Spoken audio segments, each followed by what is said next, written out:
THE LOST WORLD by Sir Arthur Conan Doyle. Chapter 8. The Outlying Pickets of the New World. Our friends at home may well rejoice with us, for we are at our goal, and up to a point at least we have shown that the statement of Professor Challenger can be verified. We have not, it is true, ascended the plateau, but it lies before us, and even Professor Summerlee is in a more chastened mood. Not that he will for an instant admit that his rival could be right, but he is less persistent in his incessant objections, and has sunk for the most part into an observant silence. I must hark back, however, and continue my narrative from where I dropped it. We are sending home one of our local Indians who is injured, and I am committing this letter to his charge, with considerable doubts in my mind as to whether it will ever come to hand. When I wrote last, we were about to leave the Indian village, where we had been deposited by the Esmeralda. I have to begin my report by bad news, for the first serious personal trouble (I pass over the incessant bickerings between the professors) occurred this evening. It might have had a tragic ending. I have spoken of our English-speaking half-breed, Gomez, a fine worker and a willing fellow, but afflicted, I fancy, with the vice of curiosity, which is common enough among such men. On the last evening he seems to have hid himself near the hut in which we were discussing our plans, and, being observed by our huge negro, Zambo, who is as faithful as a dog and has the hatred which all his race bear to the half-breeds, he was dragged out and carried into our presence. Gomez whipped out his knife, however, and but for the huge strength of his captor, which enabled him to disarm him with one hand, he would certainly have stabbed him. The matter has ended in reprimands, the opponents have been compelled to shake hands, and there is every hope that all will be well. As to the feuds of the two learned men, they are continuous and bitter. It must be admitted that Challenger is provocative in the last degree, but Summerlee has an acid tongue, which makes matters worse. Last night Challenger said that he never cared to walk on the Thames embankment and look up the river, as it was always sad to see one's own eventual goal.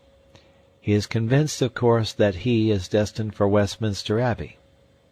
Summerlee rejoined, however, with a sour smile, by saying that he understood that Millbank Prison had been pulled down. Challenger's conceit is too colossal to allow him to be really annoyed. He only smiled in his beard and repeated, "Really, really," in the pitying tone one would use to a child. Indeed, they are children both, the one wizened and cantankerous, the other formidable and overbearing, yet each with a brain which has put him in the front rank of his scientific age.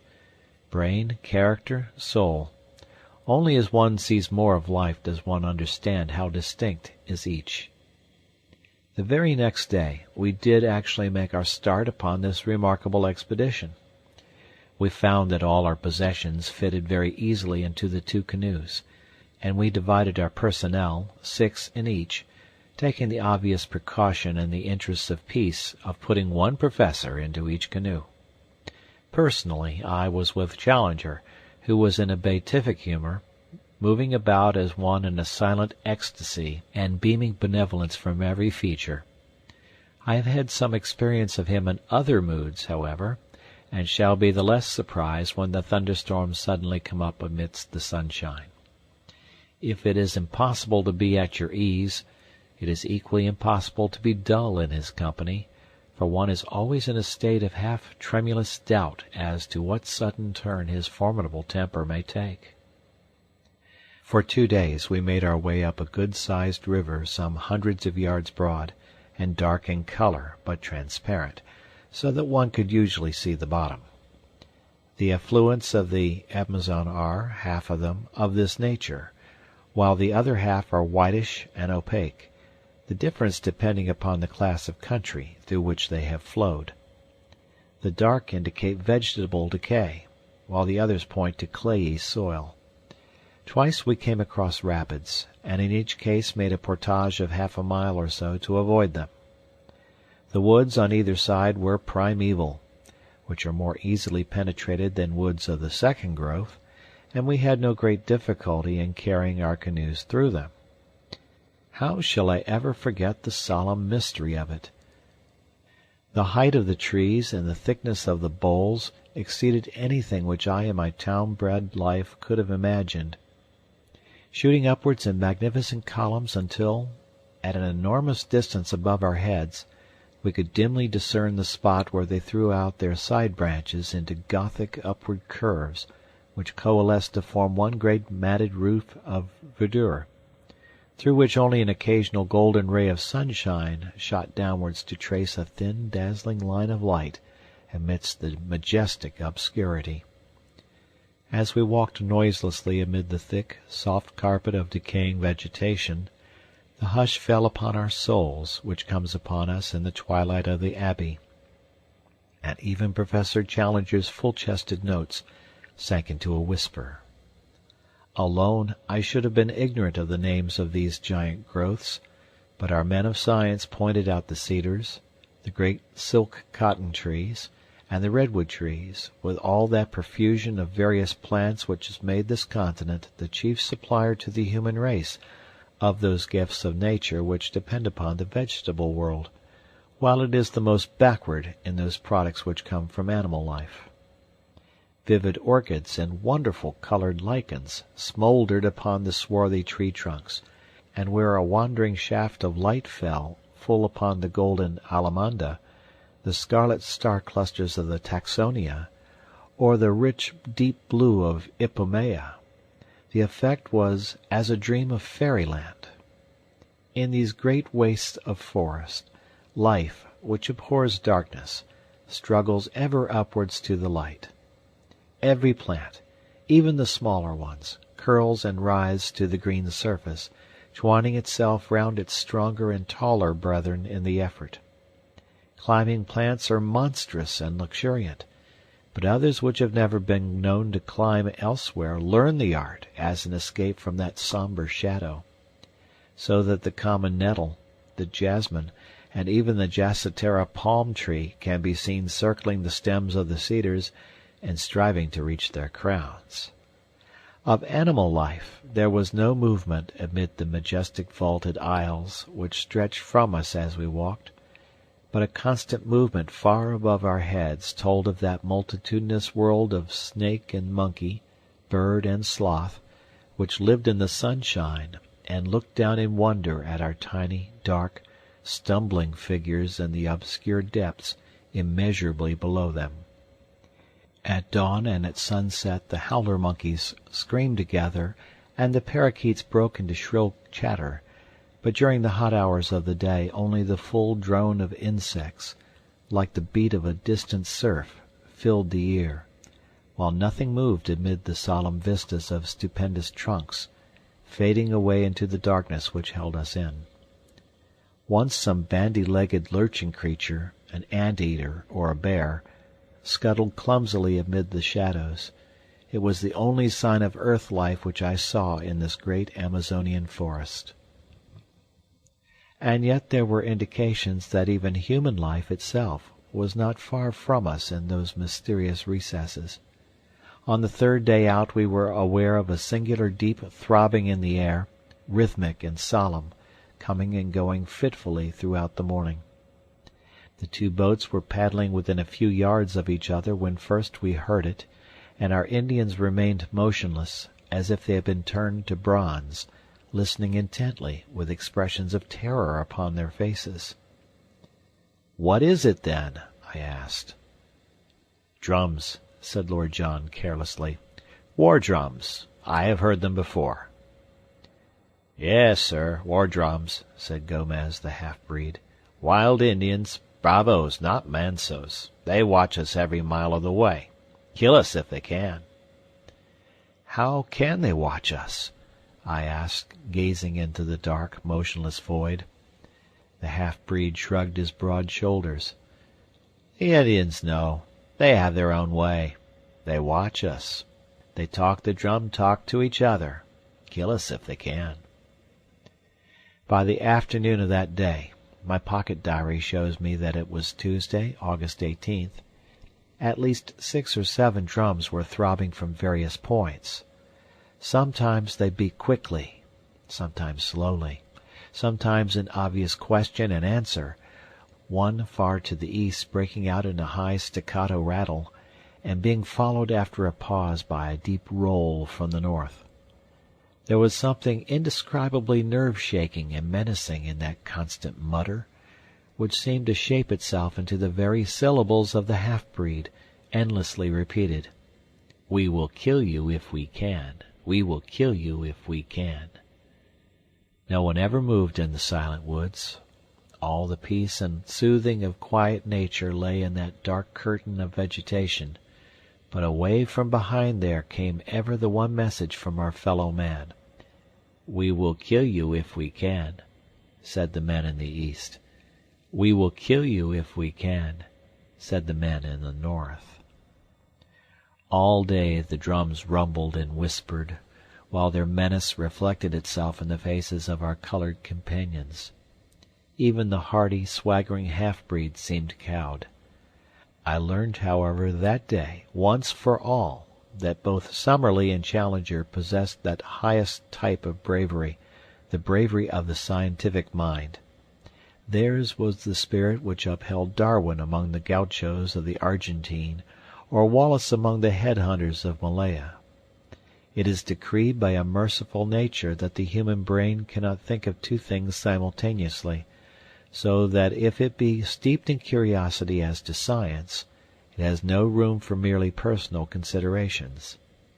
All day amid that incessant and mysterious menace, our two professors watched every bird upon the wing, and every shrub upon the bank, with many a sharp, wordy contention, when the snarl of Summerlee came quick upon the deep growl of Challenger, but with no more sense of danger and no reference to drum-beating Indians than if they were seated together in the smoking-room of the Royal Society's club in St. James's Street.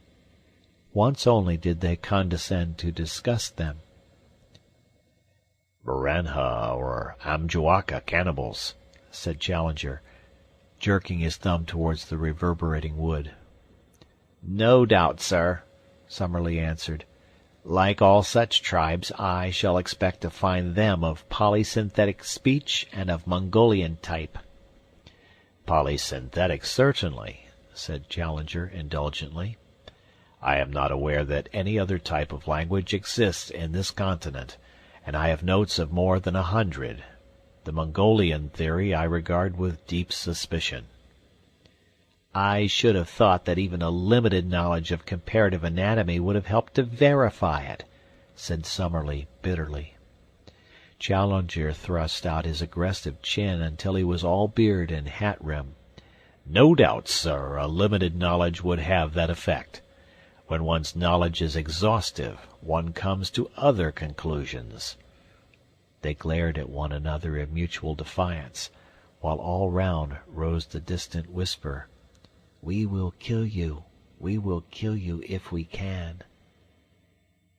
That night we moored our canoes with heavy stones for anchors in the center of the stream, and made every precaution for a possible attack. Nothing came, however, and with the dawn we pushed upon our way, the drum beating dying out behind us. About 3 o'clock in the afternoon we came to a very steep rapid, more than a mile long, the very one in which Professor Challenger had suffered disaster upon his first journey. I confess that the sight of it consoled me, for it was really the first direct corroboration, slight as it was, of the truth of his story. The Indians carried first our canoes and then our stores through the brushwood, which is very thick at this point, while we four whites, our rifles on our shoulders, walked between them and any danger coming from the woods. Before evening we had successfully passed the rapids and made our way some 10 miles above them, where we anchored for the night. At this point I reckoned that we had come not less than 100 miles up the tributary from the main stream. It was in the early forenoon of the next day that we made the great departure. Since dawn, Professor Challenger had been acutely uneasy, continually scanning each bank of the river. Suddenly he gave an exclamation of satisfaction and pointed to a single tree, which projected at a peculiar angle over the side of the stream. "What do you make of that?" he asked. "It is surely an Assai palm," said Summerlee. "Exactly. It was an Assai palm which I took for my landmark. The secret opening is half a mile onwards, upon the other side of the river. There is no break in the trees. That is the wonder and the mystery of it. There where you see light green rushes instead of dark green undergrowth, there between the great cottonwoods, that is my private gate into the unknown. Push through, and you will understand." It was indeed a wonderful place. Having reached the spot marked by a line of light green rushes, we poled out 2 canoes through them for some hundreds of yards, and eventually emerged into a placid and shallow stream, running clear and transparent over a sandy bottom. It may have been 20 yards across, and was banked in on each side by most luxurious vegetation. No one who had not observed that for a short distance reeds had taken the place of shrubs could possibly have guessed the existence of such a stream or dreamed of the fairyland beyond. For a fairyland it was, the most wonderful that the imagination of man could conceive. The thick vegetation met overhead, interlacing into a natural pergola, and through this tunnel of verdure in a golden twilight flowed the green, pellucid river, beautiful in itself, but marvelous from the strange tints thrown by the vivid light from above, filtered and tempered in its fall.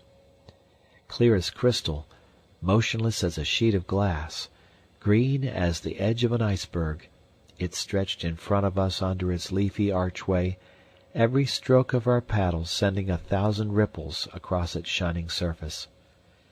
It was a fitting avenue to a land of wonders. All sign of the Indians had passed away, but animal life was more frequent, and the tameness of the creatures showed that they knew nothing of the hunter. Fuzzy little black velvet monkeys, with snow-white teeth and gleaming, mocking eyes, chattered at us as we passed. With a dull, heavy splash an occasional caiman plunged in from the bank. Once a dark, clumsy tapir stared at us from a gap in the bushes, and then lumbered away through the forest. Once, too, the yellow, sinuous form of a great puma whisked amid the brushwood, and its green, baleful eyes glared hatred at us over its tawny shoulder. Bird life was abundant, especially the wading birds, stork, heron, and ibis gathering in little groups, blue and scarlet and white, upon every log which jutted from the bank, while beneath us the crystal water was alive with fish of every shape and color. For 3 days we made our way up this tunnel of hazy green sunshine. On the longer stretches one could hardly tell as one looked ahead where the distant green water ended and the distant green archway began. The deep peace of this strange waterway was unbroken by any signs of man. "No Indian here. Too much afraid. Curupuri," said Gomez. "Curupuri is the spirit of the woods," Lord John explained. "It's a name for any kind of devil. The poor beggars believe that there is something fearsome in this direction, and therefore they avoid it." On the 3rd day it became evident that our journey in the canoes could not last much longer, for the stream was rapidly growing more shallow. Twice in as many hours we struck upon the bottom. Finally we pulled the boats up among the brushwood and spent the night on the bank of the river.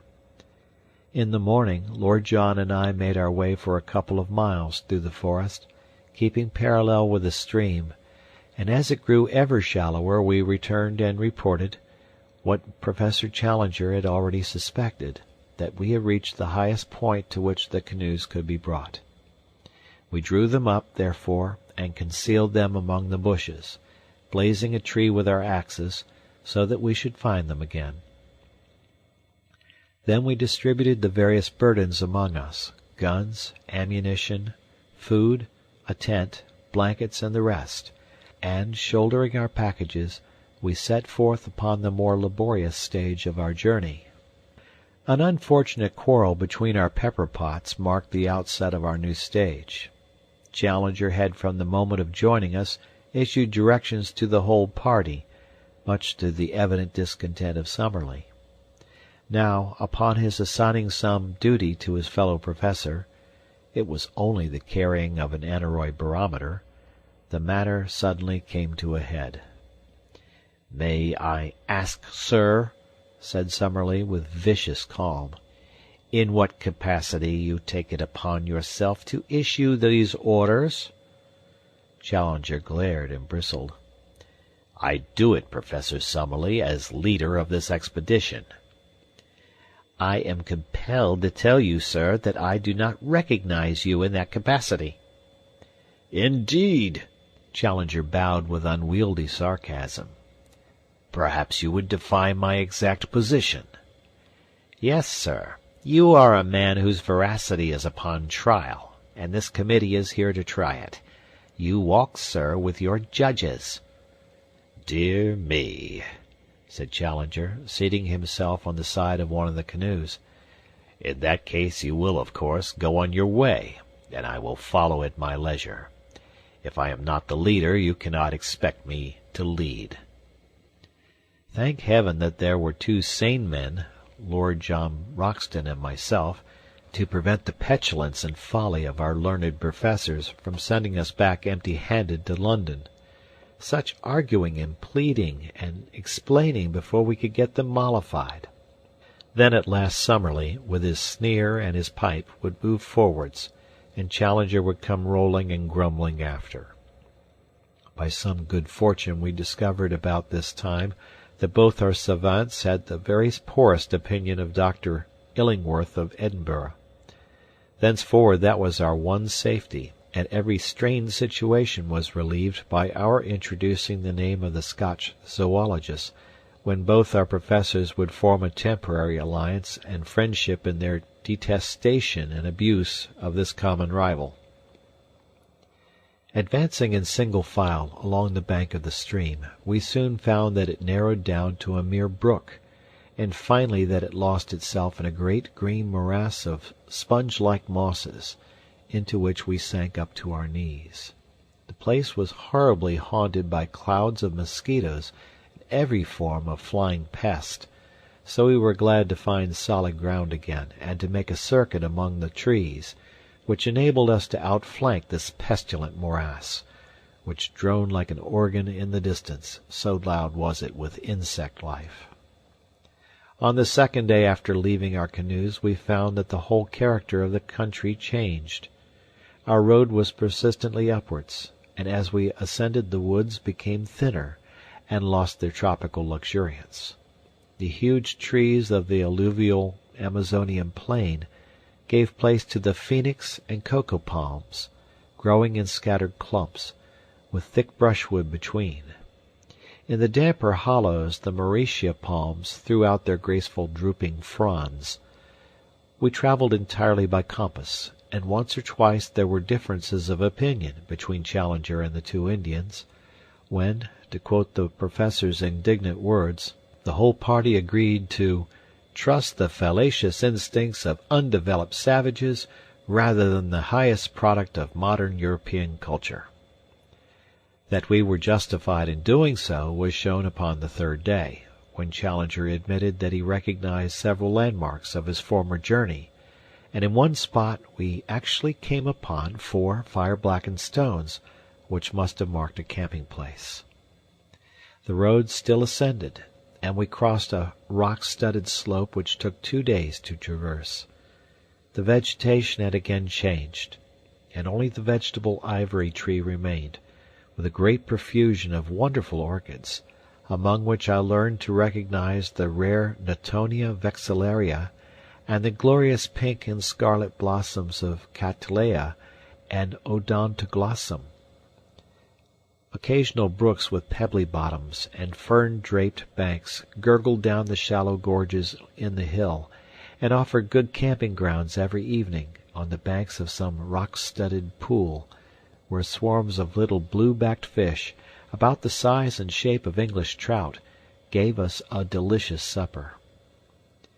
On the 9th day after leaving the canoes, having done, as I reckoned, about 120 miles, we began to emerge from the trees, which had grown smaller until they were mere shrubs.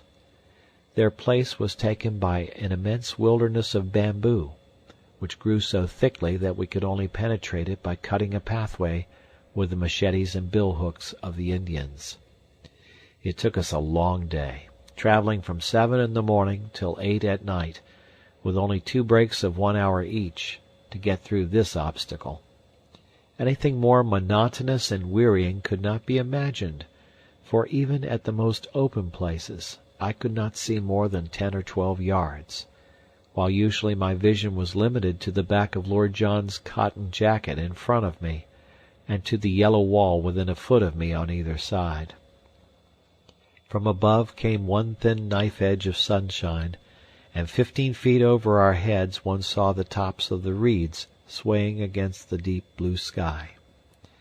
I do not know what kind of creatures inhabit such a thicket, but several times we heard the plunging of large, heavy animals quite close to us. From their sounds Lord John judged them to be some form of wild cattle.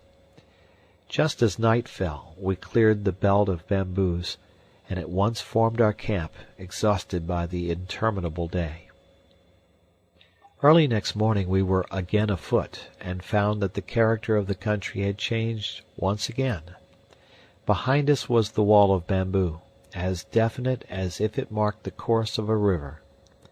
In front was an open plain, sloping slightly upwards, and dotted with clumps of tree ferns, the whole curving before us until it ended in a long, whale-backed ridge. This we reached about midday, only to find a shallow valley beyond, rising once again into a gentle incline, which led to a low, rounded skyline. It was here, while we crossed the first of these hills, that an incident occurred which may or may not have been important. Professor Challenger, who with the 2 local Indians was in the van of the party, stopped suddenly and pointed excitedly to the right. As he did so we saw, at the distance of a mile or so, something which appeared to be a huge gray bird flap slowly up from the ground and skim smoothly off, flying very low and straight, until it was lost among the tree ferns. "Did you see it?" cried Challenger in exultation. "Summerlee, did you see it?" His colleague was staring at the spot where the creature had disappeared. "What do you claim that it was?" he asked. "To the best of my belief, a pterodactyl." Summerlee burst into derisive laughter. "A fiddlestick," said he. "It was a stork if ever I saw one." Challenger was too furious to speak. He simply swung his pack upon his back and continued upon his march. Lord John came abreast of me, however, and his face was more grave than was his wont. He had his Zeiss glasses in his hand. "I focused it before it got over the trees," said he. "I won't undertake to say what it was, but I'll risk my reputation as a sportsman that it wasn't any bird that ever I clapped eyes on in my life." So there the matter stands. Are we really just at the edge of the unknown, encountering the outlying pickets of this lost world of which our leader speaks? I give you the incident as it occurred, and you will know as much as I do. It stands alone, for we saw nothing more which could be called remarkable. And now, my readers, if ever I have any, I have brought you up the broad river, and through the screen of rushes, and down the green tunnel, and up the long slope of palm trees, and through the bamboo brake, and across the plain of tree ferns. At last our destination lay in full sight of us. When we had crossed the second ridge we saw before us an irregular, palm-studded plain, and then the line of high red cliffs which I have seen in the picture.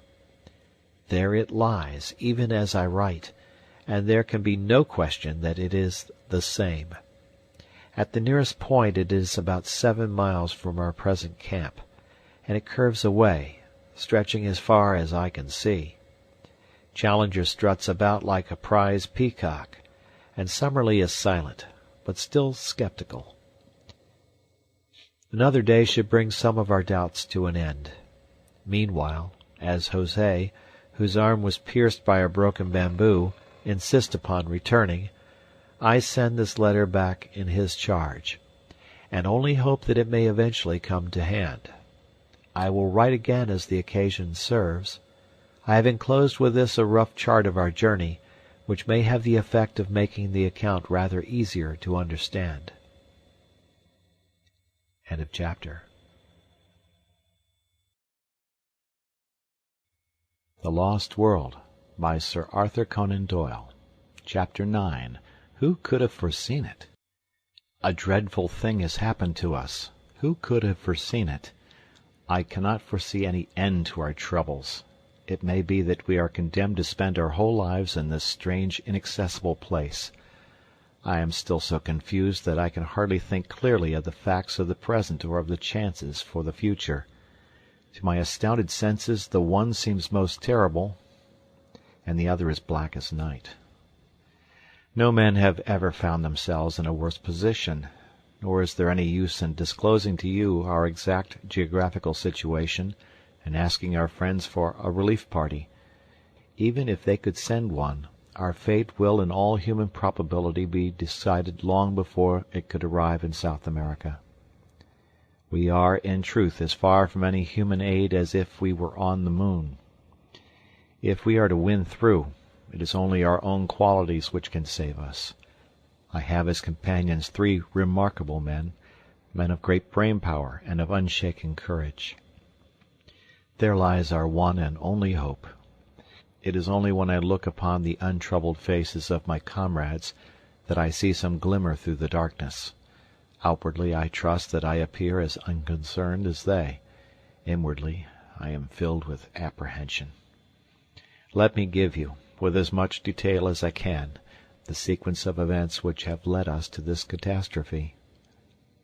When I finished my last letter, I stated that we were within 7 miles from an enormous line of ruddy cliffs, which encircled, beyond all doubt, the plateau of which Professor Challenger spoke. Their height as we approached them seemed to me in some places to be greater than he had stated, running up in parts to at least 1,000 feet, and they were curiously striated, in a manner which is, I believe, characteristic of basaltic upheavals. Something of the sort is to be seen in Salisbury Crags at Edinburgh. The summit showed every sign of a luxuriant vegetation, with bushes near the edge, and farther back many high trees. There was no indication of any life that we could see. That night we pitched our camp immediately under the cliff, a most wild and desolate spot. The crags above us were not merely perpendicular, but curved outwards at the top, so that ascent was out of the question.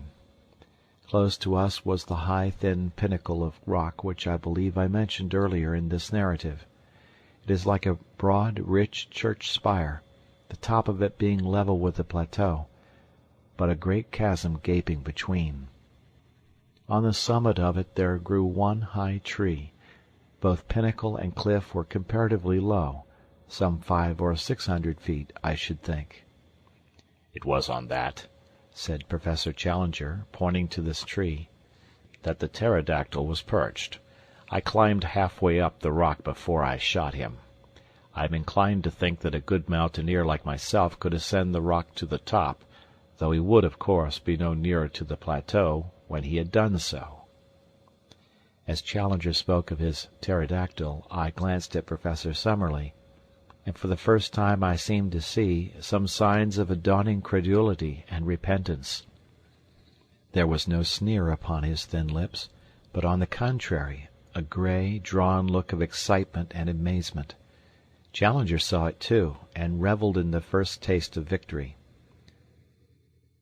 "Of course," said he, with his clumsy and ponderous sarcasm, "Professor Summerlee will understand that when I speak of a pterodactyl I mean a stork, only it is the kind of stork which has no feathers, a leathery skin, membranous wings, and teeth in its jaws." He grinned and blinked and bowed until his colleague turned and walked away. In the morning, after a frugal breakfast of coffee and manioc, we had to be economical of our stores. We held a council of war as to the best method of ascending to the plateau above us. Challenger presided with a solemnity as if he were the Lord Chief Justice on the bench. Picture him seated upon a rock, his absurd, boyish straw hat tilted on the back of his head, his supercilious eyes dominating us from under his drooping lids, his great black beard wagging as he slowly defined our present situation and our future movements. Beneath him you might have seen the three of us, myself, sunburnt, young and vigorous after our open-air tramp, Summerlee, solemn but still critical, behind his eternal pipe, Lord John, as keen as a razor edge, with his supple, alert figure leaning upon his rifle, and his eager eyes fixed eagerly upon the speaker. Behind us were grouped the two swarthy half-breeds and the little knot of Indians, while in front and above us towered these huge, ruddy ribs of rock which kept us from our goal.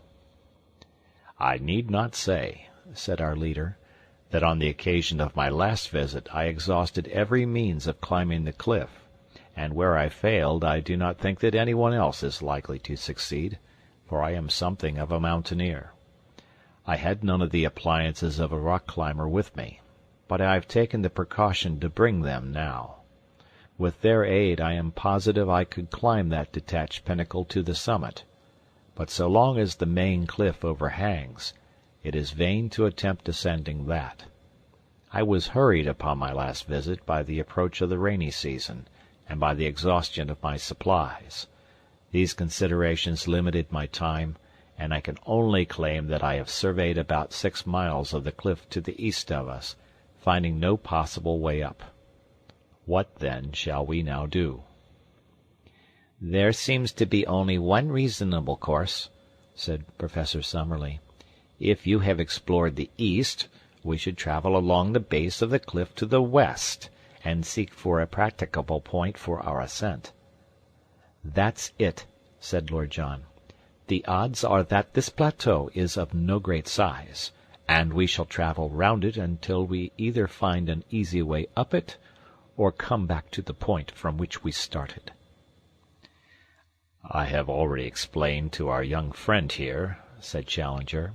He has a way of alluding to me as if I were a school-child 10 years old, "that it is quite impossible that there should be an easy way up anywhere, for the simple reason that if there were the summit would not be isolated, and those conditions would not obtain which have effected so singular an interference with the general laws of survival.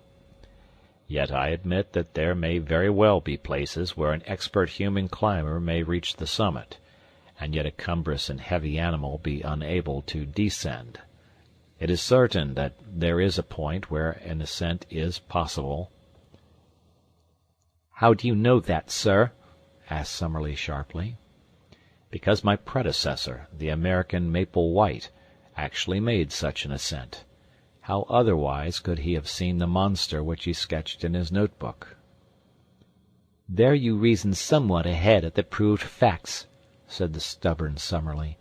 "I admit your plateau, because I have seen it, but I have not as yet satisfied myself that it contains any forms of life whatever."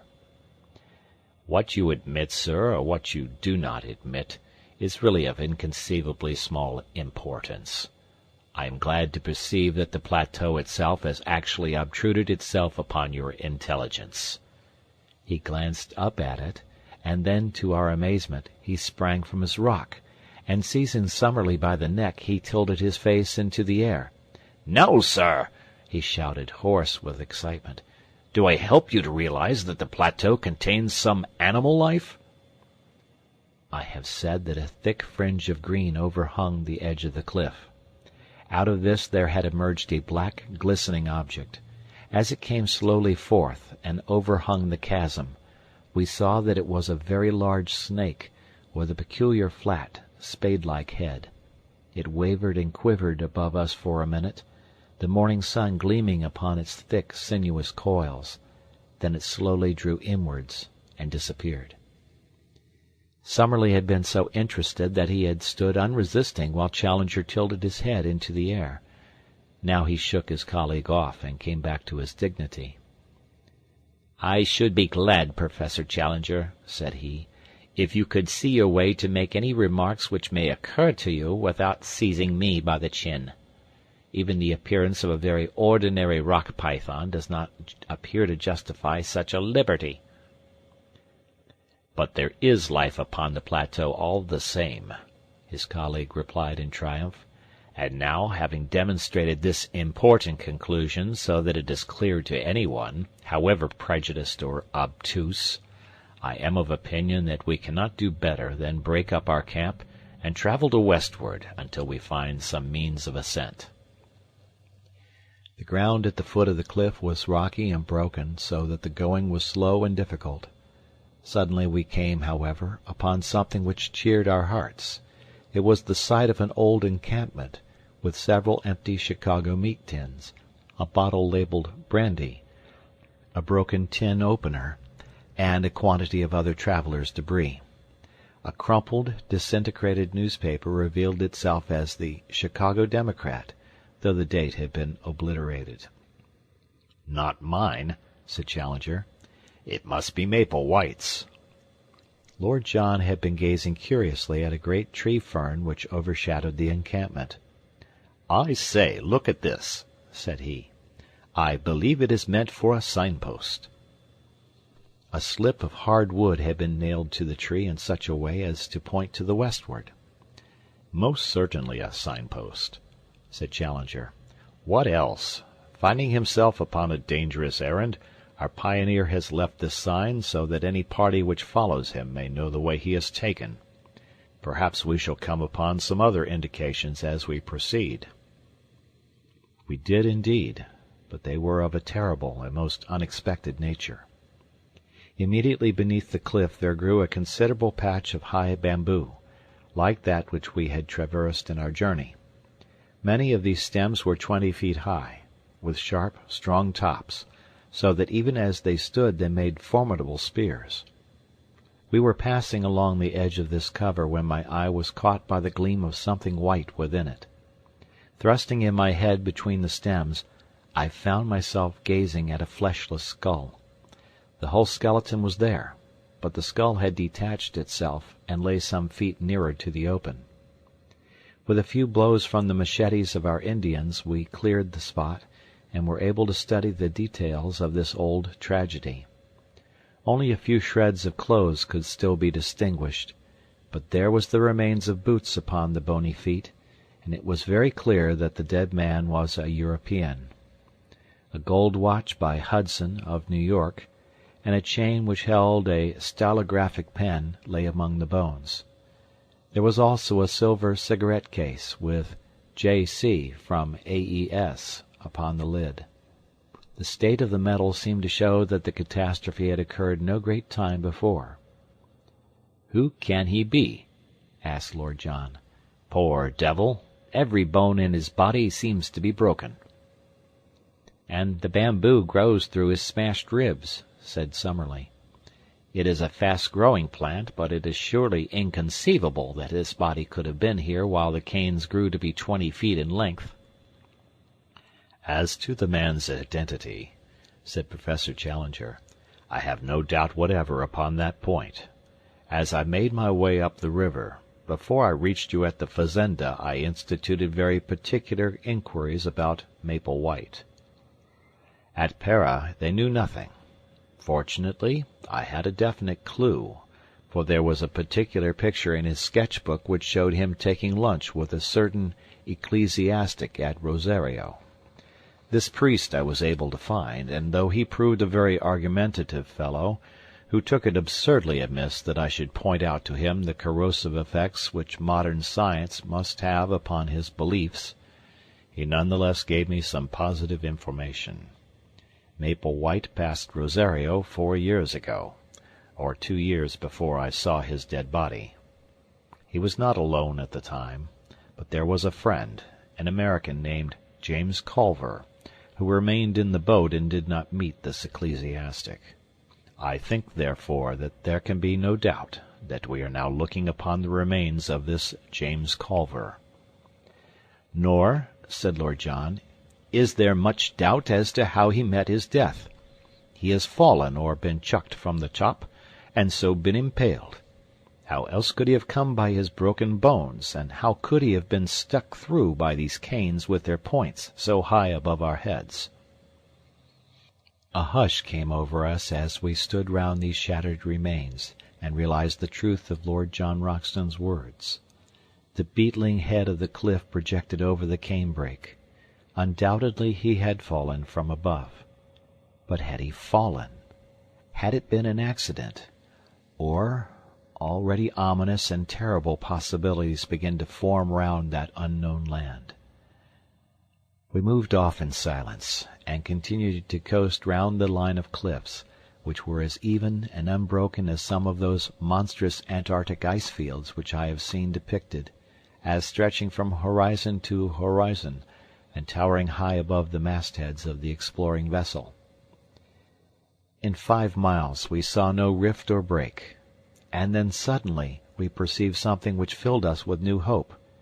In a hollow of the rock, protected from rain, there was drawn a rough arrow in chalk, pointing still to the westwards. "Maple White again," said Professor Challenger. He had some presentiment that worthy footsteps would follow close behind him. "He had chalk, then?" "A box of colored chalks was among the effects I found in his knapsack. I remember that the white one was worn to a stump." "That is certainly good evidence," said Summerlee. "We can only accept his guidance and follow on to the westward." We had proceeded some 5 more miles when again we saw a white arrow upon the rocks. It was at a point where the face of the cliff was for the first time split into a narrow cleft. Inside the cleft was a second guidance mark, which pointed right up it with the tip somewhat elevated, as if the spot indicated were above the level of the ground. It was a solemn place, for the walls were so gigantic and the slit of blue sky so narrow and so obscured by a double fringe of verdure, that only a dim and shadowy light penetrated to the bottom. We had had no food for many hours, and were very weary with the stony and irregular journey, but our nerves were too strung to allow us to halt. We ordered the camp to be pitched, however, and leaving the Indians to arrange it, we four, with the 2 half-breeds, proceeded up the narrow gorge. It was not more than 40 feet across at the mouth, but it rapidly closed until it ended in an acute angle, too straight and smooth for an ascent. Certainly it was not this which our pioneer had attempted to indicate. We made our way back. The whole gorge was not more than 1/4 of a mile deep, and then suddenly the quick eyes of Lord John fell upon what we were seeking. High up above our heads, amid the dark shadows, there was one circle of deeper gloom. Surely it could only be the opening of a cave. The base of the cliff was heaped with loose stones at the spot, and it was not difficult to clamber up. When we reached it, all doubt was removed. Not only was it an opening into the rock, but on the side of it there was marked once again the sign of the arrow. Here was the point, and this the means by which Maple White and his ill-fated comrade had made their ascent. We were too excited to return to the camp, but must make our first exploration at once. Lord John had an electric torch in his knapsack, and this had to serve us as light. He advanced, throwing his little clear circlet of yellow radiance before him, while in single file we followed at his heels. The cave had evidently been water-worn, the sides being smooth and the floor covered with rounded stones. It was of such a size that a single man could just fit through by stooping. For 50 yards it ran almost straight into the rock, and then it ascended at an angle of 45 degrees. Presently this incline became even steeper, and we found ourselves climbing upon hands and knees among loose rubble which slid from beneath us. Suddenly an exclamation broke from Lord Roxton. "It's blocked," said he. Clustering behind him we saw in the yellow field of light a wall of broken basalt, which extended to the ceiling. "The roof has fallen in!" In vain we dragged out some of the pieces. The only effect was that the larger ones became detached, and threatened to roll down the gradient and crush us. It was evident that the obstacle was far beyond any efforts which could be made to remove it. The road by which Maple White had ascended was no longer available. Too much cast down to speak, we stumbled down the dark tunnel and made our way back to the camp.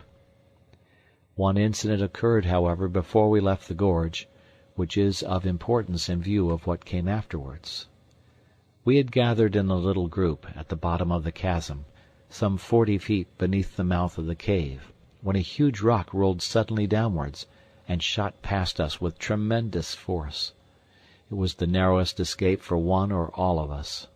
We could not ourselves see whence the rock had come, but our half-breed servants, who were still at the opening of the cave, said that it had flown past them, and must therefore have fallen from the summit.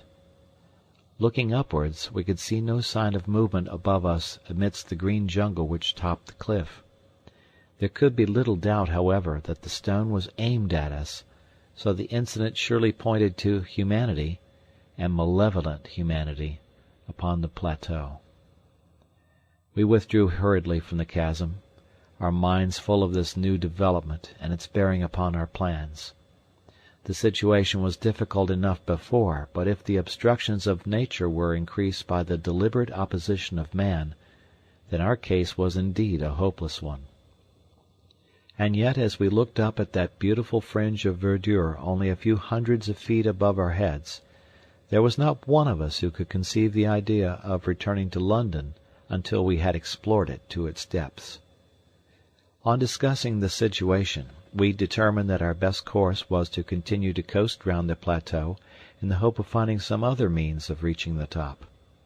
The line of cliffs, which had decreased considerably in height, had already begun to trend from west to north, and if we could take this as representing the arc of a circle, the whole circumference could not be very great. At the worst, then, we should be back in a few days at our starting point. We made a march that day which totaled some 22 miles, without any change in our prospects. I may mention that our aneroid barometer shows us that in the continual incline which we have ascended since we abandoned our canoes, we have risen to no less than 3,000 feet above sea level. Hence there is a considerable change both in the temperature and in the vegetation. We have shaken off some of that horrible insect life which is the bane of tropical travel.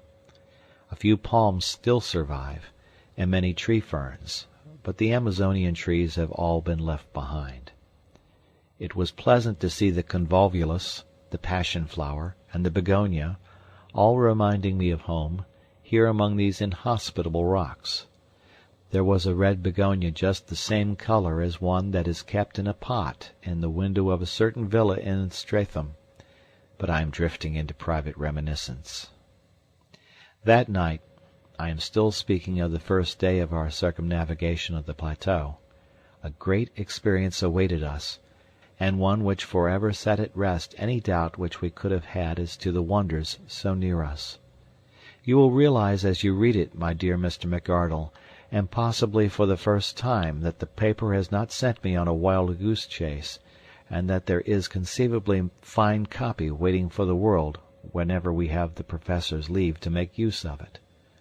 I shall not dare to publish these articles unless I can bring back my proofs to England, or I shall be hailed as the journalistic Munchausen of all time. I have no doubt that you feel the same way yourself, and that you would not care to stake the whole credit of the Gazette upon this adventure, until we can meet the chorus of criticism and skepticism which such articles must of necessity elicit. So this wonderful incident, which would make such a headline for the old paper, must still wait its turn in the editorial drawer. And yet it was all over in a flash, and there was no sequel to it, save in our own convictions. What occurred was this. Lord John had shot an agouti, which is a small pig-like animal, and, half of it having been given to the Indians, we were cooking the other half upon our fire. There is a chill in the air after dark, and we had all drawn close to the blaze. The night was moonless, but there were some stars, and one could see for a little distance across the plain. Well, suddenly out of the darkness, out of the night, there swooped something with a swish like an aeroplane. The whole group of us were covered for an instant by a canopy of leathery wings, and I had a momentary vision of a long, snake-like neck, a fierce, red, greedy eye, and a great snapping beak, filled, to my amazement, with little gleaming teeth. The next instant it was gone, and so was our dinner. A huge black shadow, 20 feet across, skimmed up into the air. For an instant the monster wings blotted out the stars, and then it vanished over the brow of the cliff above us. We all sat in amazed silence round the fire, like the heroes of Virgil when the Harpies came down upon them. It was Summerlee who was the first to speak. "Professor Challenger," said he in a solemn voice, which quavered with emotion, "I owe you an apology. Sir, I am very much in the wrong, and I beg that you will forget what is past." It was handsomely said, and the two men for the first time shook hands. So much we have gained by this clear vision of our first pterodactyl. It was worth a stolen supper to bring two such men together.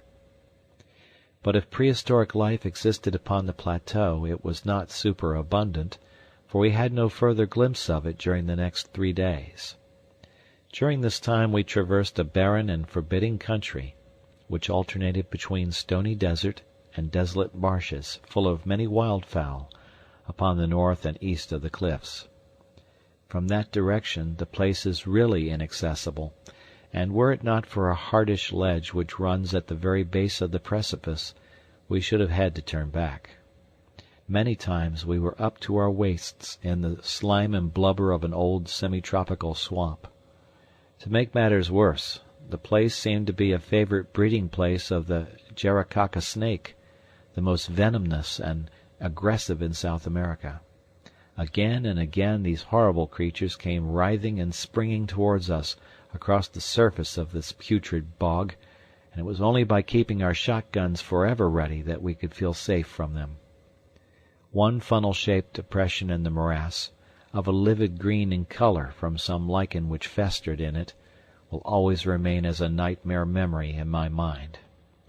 It seems to have been a special nest of these vermins, and the slopes were alive with them, all writhing in our direction, for it is a peculiarity of the Jaracaca that he will always attack man at first sight. There were too many for us to shoot, so we fairly took to our heels and ran until we were exhausted. I shall always remember, as we looked back, how far behind we could see the heads and necks of our horrible pursuers rising and falling amid the reeds. Jaracaca Swamp we named it in the map which we are constructing. The cliffs upon the farther side had lost their ruddy tint, being chocolate brown in color. The vegetation was more scattered among the top of them, and they had sunk to 300 or 400 feet in height, but in no place did we find any point where they could be ascended. If anything, they were more impossible than at the first point where we had met them. Their absolute steepness is indicated in the photograph which I took over the stony desert. "Surely," said I, as we discussed the situation, "the rain must find its way down somehow. There are bound to be water channels in the rocks." "Our young friend has glimpses of lucidity," said Professor Challenger, patting me upon the shoulder. "The rain must go somewhere," I repeated. "He keeps a firm grip upon actuality. The only drawback is that we have conclusively proved by ocular demonstration that there are no water channels down the rocks." "Where, then, does it go?" I persisted. "I think it may be fairly assumed that if it does not come outwards it must run inwards." "Then there is a lake in the center." "So I should suppose." "It is more than likely that the lake may be an old crater," said Summerlee. "The whole formation is, of course, highly volcanic. But however that may be, I should expect to find the surface of the plateau slope inwards with a considerable sheet of water in the center, which may drain off by some subterranean channel into the marshes of the Chiricahua Swamp. Or evaporation might preserve an equilibrium, remarked Challenger, and the two learned men wandered off into one of their usual scientific arguments, which were as comprehensible as Chinese to the layman. On the 6th day we completed our first circuit of the cliffs, and found ourselves back at the first camp, beside the isolated pinnacle of rock. We were a disconsolate party, for nothing could have been more minute than our investigation, and it was absolutely certain that there was no single point where the most active human being could possibly hope to scale the cliff. The place which Maple White's chalk marks had indicated as his own means of access was now entirely impassable. What were we to do now? Our stores of provisions, supplemented by our guns, were holding out well, but the day must come when they would need replenishment. In a couple of months the rains might be expected, and we should be washed out of our camp. The rock was harder than marble, and any attempt at cutting a path for so great a height was more than our time or resources would admit. No wonder that we looked gloomily at each other that night, and sought our blankets with hardly a word exchanged. I remember that as I dropped off to sleep, my last recollection was that Challenger was squatting, like a monstrous bullfrog, by the fire, his huge head in his hands, sunk apparently in the deepest thought, and entirely oblivious to the good night which I wished him. But it was a very different Challenger who greeted us in the morning, a Challenger with contentment and self-congratulation shining from his whole person. He faced us as we assembled for breakfast with a deprecating false modesty in his eyes, as who should say, "I know that I deserve all that you can say, but I pray you to spare my blushes by not saying it." His beard bristled exultantly, his chest was thrown out, and his hand was thrust into the front of his jacket. So, in his fancy, may he see himself sometimes gracing the vacant pedestal in Trafalgar Square, and adding one more to the horrors of the London streets. "Eureka!" he cried, his teeth shining through his beard. "Gentlemen, you may congratulate me, and we may congratulate each other. The problem is solved." "You have found a way up?" "I venture to think so." "And where?" For answer he pointed to the spire-like pinnacle upon our right. Our faces, or mine at least, fell as we surveyed it. That it could be climbed we had our companion's assurance, but a horrible abyss lay between it and the plateau. "We can never get across," I gasped. "We can at least all reach the summit," said he. "When we are up I may be able to show you that the resources of an inventive mind are not yet exhausted." After breakfast we unpacked the bundle in which our leader had brought his climbing accessories. From it he took a coil of the strongest and lightest rope, 150 feet in length, with climbing irons, clamps, and other devices. Lord John was an experienced mountaineer, and Summerlee had done some rough climbing at various times, so that I was really the novice at rock work of the party, but my strength and activity may have made up for my want of experience. It was not in reality a very stiff task, though there were moments which made my hair bristle upon my head. The first half was perfectly easy, but from there upwards it became continually steeper, until, for the last 50 feet, we were literally clinging with our fingers and toes to tiny ledges and crevices in the rock. I could not have accomplished it, nor could Summerlee, if Challenger had not gained the summit. It was extraordinary to see such activity in so unwieldy a creature. And there fixed the rope round the trunk of the considerable tree which grew there. With this as our support, we were soon able to scramble up the jagged wall until we found ourselves upon the small grassy platform, some 25 feet each way, which formed the summit. The first impression which I received when I had recovered my breath was of the extraordinary view over the country which we had traversed. The whole Brazilian plain seemed to lie beneath us, extending away and away until it ended in dim blue mists upon the farthest skyline. In the foreground was the long slope, strewn with rocks and dotted with tree ferns. Farther off in the middle distance, looking over the Saddleback Hill, I could just see the yellow and green mass of bamboos through which we had passed, and then, gradually, the vegetation increased until it formed a huge forest which extended as far as the eyes could reach, and for a good 2,000 miles beyond. I was still drinking in this wonderful panorama when the heavy hand of the Professor fell upon my shoulder. "This way, my young friend," said he. "Vestigia nulla retrorsum. Never look rearwards, but always to our glorious goal." The level of the plateau, when I turned, was exactly that on which we stood, and the green bank of bushes, with occasional trees, was so near that it was difficult to realize how inaccessible it remained. At a rough guess, the gulf was 40 feet across, but, so far as I could see, it might as well have been 40 miles. I placed one arm round the trunk of the tree and leaned over the abyss. Far down were the small dark figures of our servants looking up at us. The wall was absolutely precipitous, as was that which faced me. "This is indeed curious," said the creaking voice of Professor Summerlee. I turned and found that he was examining with great interest the tree to which I clung. That smooth bark and those small ribbed leaves seemed familiar to my eyes. "Why," I cried, "it's a beech!" "Exactly," said Summerlee. "A fellow countryman and a far land." "Not only a fellow countryman, my good sir," said Challenger, "but also, if I may be allowed to enlarge your simile, an ally of the first value. This beech tree will be our savior." "By George!" cried Lord John. "A bridge!" "Exactly, my friends, a bridge. It is not for nothing that I expended an hour last night in focusing my mind upon the situation. I have some recollection of once remarking to our young friend here that GEC is at his best when his back is to the wall. Last night you will admit that all our backs were to the wall. But where willpower and intellect go together, there is always a way out. A drawbridge had to be found which could be dropped across the abyss. Behold it." It was certainly a brilliant idea. The tree was a good 60 feet in height, and if it only fell the right way it would easily cross the chasm.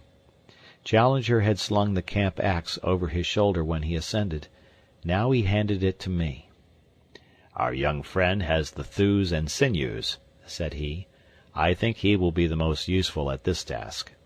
I must beg, however, that you will kindly refrain from thinking for yourself, and that you will do exactly what you are told." Under his direction I cut such gashes in the side of the tree as would ensure that it should fall as we desired. It had already a strong natural tilt in the direction of the plateau, so that the matter was not difficult. Finally I set to work in earnest upon the trunk, taking turn and turn with Lord John. In a little over an hour there was a loud crack. The tree swayed forward, and then crashed over, burying its branches among the bushes on the farther side. The severed trunk rolled to the very edge of our platform, and for one terrible second we all thought it was over. It balanced itself, however, a few inches from the edge, and there was our bridge to the unknown.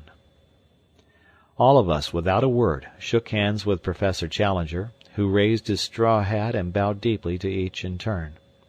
"I claim the honor," said he, "to be the first to cross to the unknown land, a fitting subject, no doubt, for some future historical painting." He had approached the bridge when Lord John laid his hand upon his coat. "My dear chap," said he, "I really cannot allow it." "Cannot allow it, sir?" The head went back and the beard forward. "When it is a matter of science, don't you know, I follow your lead because you are by way of being a man of science, but it's up to you to follow me when you come into my department." "Your department, sir?" "We all have our professions, and soldiering is mine. We are, according to my ideas, invading a new country, which may or may not be chock full of enemies of sorts. To barge blindly into it for want of a little common sense and patience isn't my notion of management." Their remonstrance was too reasonable to be disregarded. Challenger tossed his head and shrugged his heavy shoulders. "Well, sir, what do you propose?" "For all I know, there may be a tribe of cannibals waitin' for lunch-time among those very bushes," said Lord John, looking across the bridge. "It's better to learn wisdom before you get into a cooking pot, so we will content ourselves with hoping that there is no trouble waiting for us, and at the same time we will act as if there were. Malone and I will go down again, therefore, and we will fetch up the 4 rifles, together with Gomez and the other. One man can then go across, and the rest will cover him with guns, until he sees that it is safe for the whole crowd to come along." Challenger sat down upon the cut stump and groaned his impatience, but Summerlee and I were of one mind that Lord John was our leader when such practical details were in question. The climb was more a simple thing now that the rope dangled down the face of the worst part of the ascent. Within an hour we had brought up the rifles and a shotgun. The half-breeds had ascended also, and under Lord John's orders they had carried up a bale of provisions in case our first exploration should be a long one. We each had bandoliers of cartridges. "Now, Challenger, if you really insist upon being the first man in," said Lord John, when every preparation was complete. "I am much indebted to you for your gracious permission," said the angry professor, for never was a man so intolerant of every form of authority. "Since you are good enough to allow it, I shall most certainly take it upon myself to act as pioneer upon this occasion." Seating himself with a leg overhanging the abyss on each side, and his hatchet slung upon his back, Challenger hopped his way across the trunk and was soon at the other side. He clambered up and waved his arms in the air. "At last!" he cried. "At last!" I gazed anxiously at him, with a vague expectation that some terrible fate would dart at him from the curtain of green behind him. But all was quiet, save that a strange, many-colored bird flew up from under his feet and vanished among the trees. Summerlee was the second. His wiry energy is wonderful in so frail a frame.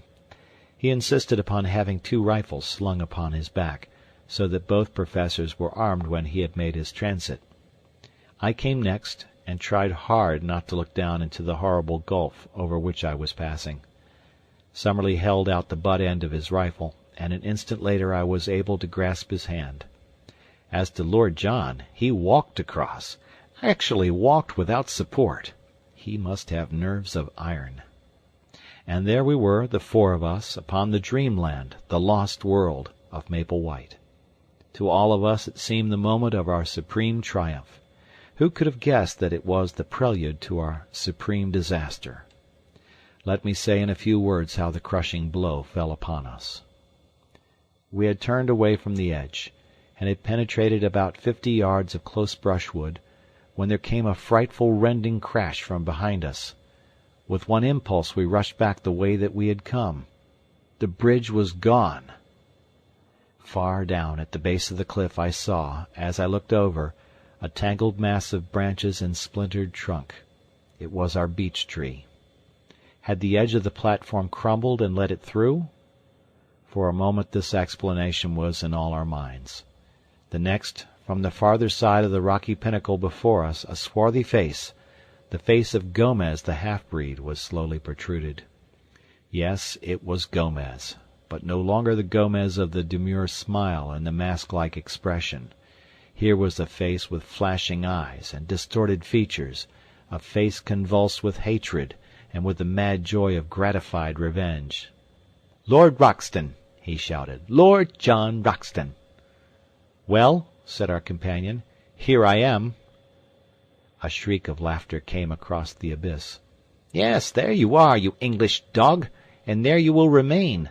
I have waited, and now it has come my chance. You found it hard to get up, you will find it harder to get down. You cursed fools, you are trapped, every one of you." We were too astounded to speak. We could only stand there staring in amazement. A great broken bough upon the grass showed where he had gained his leverage to tilt over our bridge. The face had vanished, but presently it was up again, more frantic than before. "We nearly killed you with a stone at the cave," he cried. "But this is better. It is slower and more terrible. Your bones will whiten up there, and none will know where you lie or come to cover them. As you lie dying, think of Lopez, whom you shot 5 years ago on the Putumayo River. I am his brother, and come what will I will die happy now, for his memory has been avenged." A furious hand was shaken at us, and then all was quiet. Had the half-breed simply wrought his vengeance and then escaped, all might have been well with him. It was that foolish, irresistible Latin impulse to be dramatic which brought his own downfall. Roxton, the man who had earned himself the name of the Flail of the Lord through 3 countries, was not one who could be safely taunted. The half-breed was descending on the farther side of the pinnacle, but before he could reach the ground Lord John had run along the edge of the plateau and gained a point from which he could see his man. There was a single crack of his rifle, and though we saw nothing, we heard the scream and then the distant thud of the falling body. Roxton came back to us with a face of granite. "I have been a blind simpleton," said he bitterly. "It's my folly that has brought you all into this trouble. I should have remembered that these people have long memories for blood feuds, and have been more upon my guard." "What about the other one? It took 2 of them to lever that tree over the edge." "I could have shot him, but I let him go. He may have had no part in it. Perhaps it would have been better if I had killed him, for he must, as you say, have lent a hand." Now that we had the clue to his action, each of us could cast back and remember some sinister act upon the part of the half-breed, his constant desire to know our plans, his arrest outside our tent when he was overhearing them, the furtive looks of hatred which from time to time one or the other of us had surprised. We were still discussing it, endeavoring to adjust our minds to these new conditions, when a singular scene in the plain below arrested our attention. A man in white clothes, who could only be the surviving half-breed, was running as one does when death is the pacemaker. Behind him, only a few yards in his rear, bounded the huge ebony figure of Zambo, our devoted negro.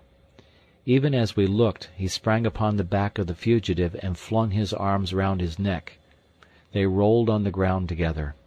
An instant afterwards Zambo arose, looked at the prostrate man, and then, waving his hand joyously to us, came running in our direction. The white figure lay motionless in the middle of the great plain. Our 2 traitors had been destroyed, but the mischief that they had done lived after them. By no possible means could we get back to the pinnacle. We had been natives of the world, now we were natives of the plateau. The 2 things were separate and apart. There was the plain which led to the canoes. Yonder, beyond the violet hazy horizon, was the stream which led back to civilization. But the link between was missing. No human ingenuity could suggest a means of bridging the chasm which yawned between ourselves and our past lives. One instant had altered the whole conditions of our existence. It was at such a moment that I learned the stuff of which my 3 comrades were composed. They were grave, it is true, and thoughtful, but of an invincible serenity. For the moment we could only sit among the bushes in patience and wait the coming of Zambo. Presently his honest black face topped the rocks, and his Herculean figure emerged upon the top of the pinnacle. "What I do now?" he cried. "You tell me, I do it." It was a question which it was easier to ask than to answer. One thing only was clear. He was our one trusty link with the outside world. On no account must he leave us. "No, no," he cried. "I not leave you. Whatever come, you always find me here. But no able keep Indians. Already they say too much Curupuri live in this place. They go home. Now you leave them, me no able to keep them." It was a fact that our Indians had shown in many ways of late that they were weary of their journey and anxious to return. We realized that Zambo spoke the truth, and that it would be impossible for him to keep them. "Make them wait till tomorrow, Zambo," I shouted. "Then I can send letter back by them." "Very good, sar. I promise they wait till tomorrow," said the negro. "But what I do for you now?" There was plenty for him to do, and admirably the faithful fellow did it. First of all, under our directions, he undid the rope from the tree stump and threw one end of it across to us. It was not thicker than a clothesline, but it was of great strength, and though we could not make a bridge of it, we might well find it invaluable if we had any climbing to do. He then fastened his end of the rope to the package of supplies which had been carried up, and we were able to drag it across. This gave us the means of life for at least a week, even if we found nothing else. Finally he descended and carried up 2 other packets of mixed goods, a box of ammunition, and a number of other things, all of which we got across by throwing our rope to him and hauling it back. It was evening when he at last climbed down, with a final assurance that he would keep the Indians till next morning. And so it is that I have spent nearly the whole of this our first night upon the plateau, writing up our experiences by the light of a single candle lantern. We supped and camped at the very edge of the cliff, quenching our thirst with 2 bottles of Apollinaris, which were in one of the cases. It is vital to us to find water, but I think even Lord John himself had had adventures enough for one day, and none of us felt inclined to make the first push into the unknown. We forbore to light a fire or to make any unnecessary sound. Tomorrow, or today rather, for it is already dawn as I write, we shall make our first venture into the strange land. When I shall be able to write again, or if I shall ever write again, I know not. Meanwhile I can see that the Indians are still in their place, and I am sure that the faithful Zambo will be here presently to get my letter. I only trust that it will come to hand. P.S. The more I think, the more desperate does our position seem. I see no possible hope of our return. If there were a high tree near the edge of the plateau, we might drop a return bridge across, but there is none within 50 yards. Our united strength could not carry a trunk which would serve our purpose. The rope, of course, is far too short that we could descend by it. No, our position is hopeless. Hopeless. End of chapter.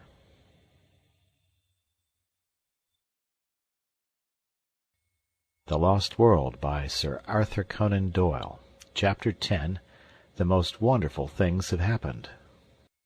The most wonderful things have happened and are continually happening to us. All the paper that I possess consists of 5 old notebooks and a lot of scraps, and I have only the one stylographic pencil.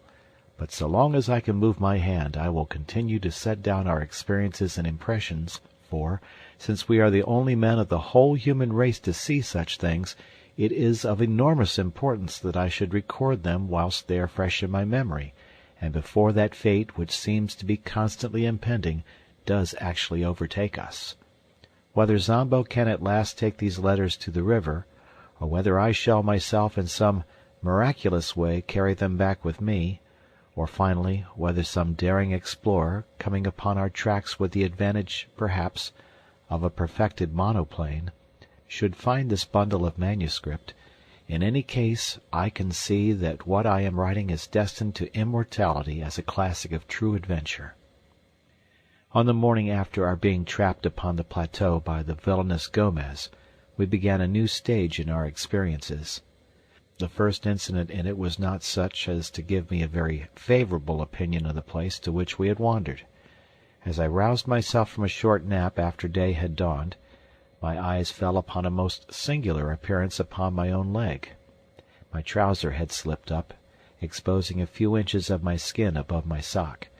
On this there rested a large purplish grape. Astonished at the sight, I leaned forward to pick it off, when, to my horror, it burst between my finger and thumb, squirting blood in every direction. My cry of disgust had brought the 2 professors to my side. "Most interesting," said Summerlee, bending over my shin. "An enormous blood-tick, as yet, I believe, unclassified." "The first fruits of our labors," said Challenger in his booming, pedantic fashion. "We cannot do less than call it Ixodes Maloni. The very small inconvenience of being bitten, my young friend, cannot, I am sure, weigh with you as against the glorious privilege of having your name inscribed in the deathless roll of zoology. Unhappily you have crushed this fine specimen at the moment of satiation." "Filthy vermin!" I cried.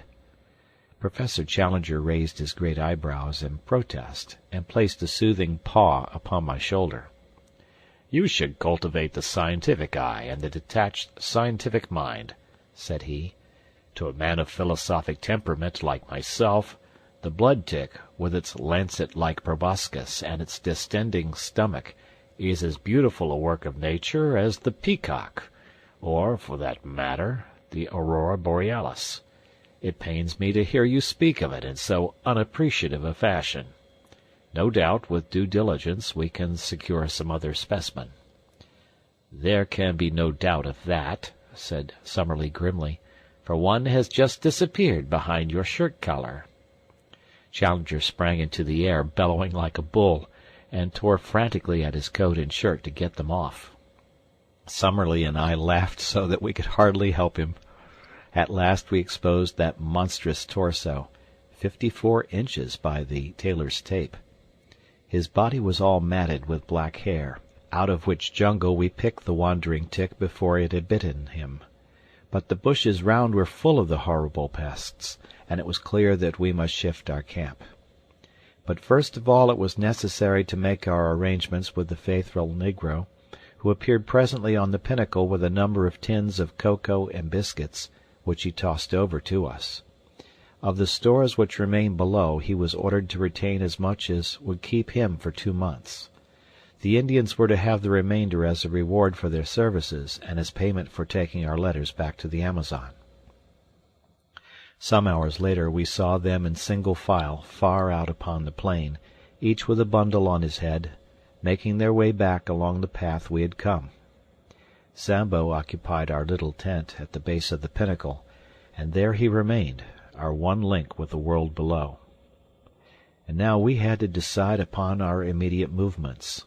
We shifted our position from among the tick-laden bushes until we came to a small clearing thickly surrounded by trees upon all sides.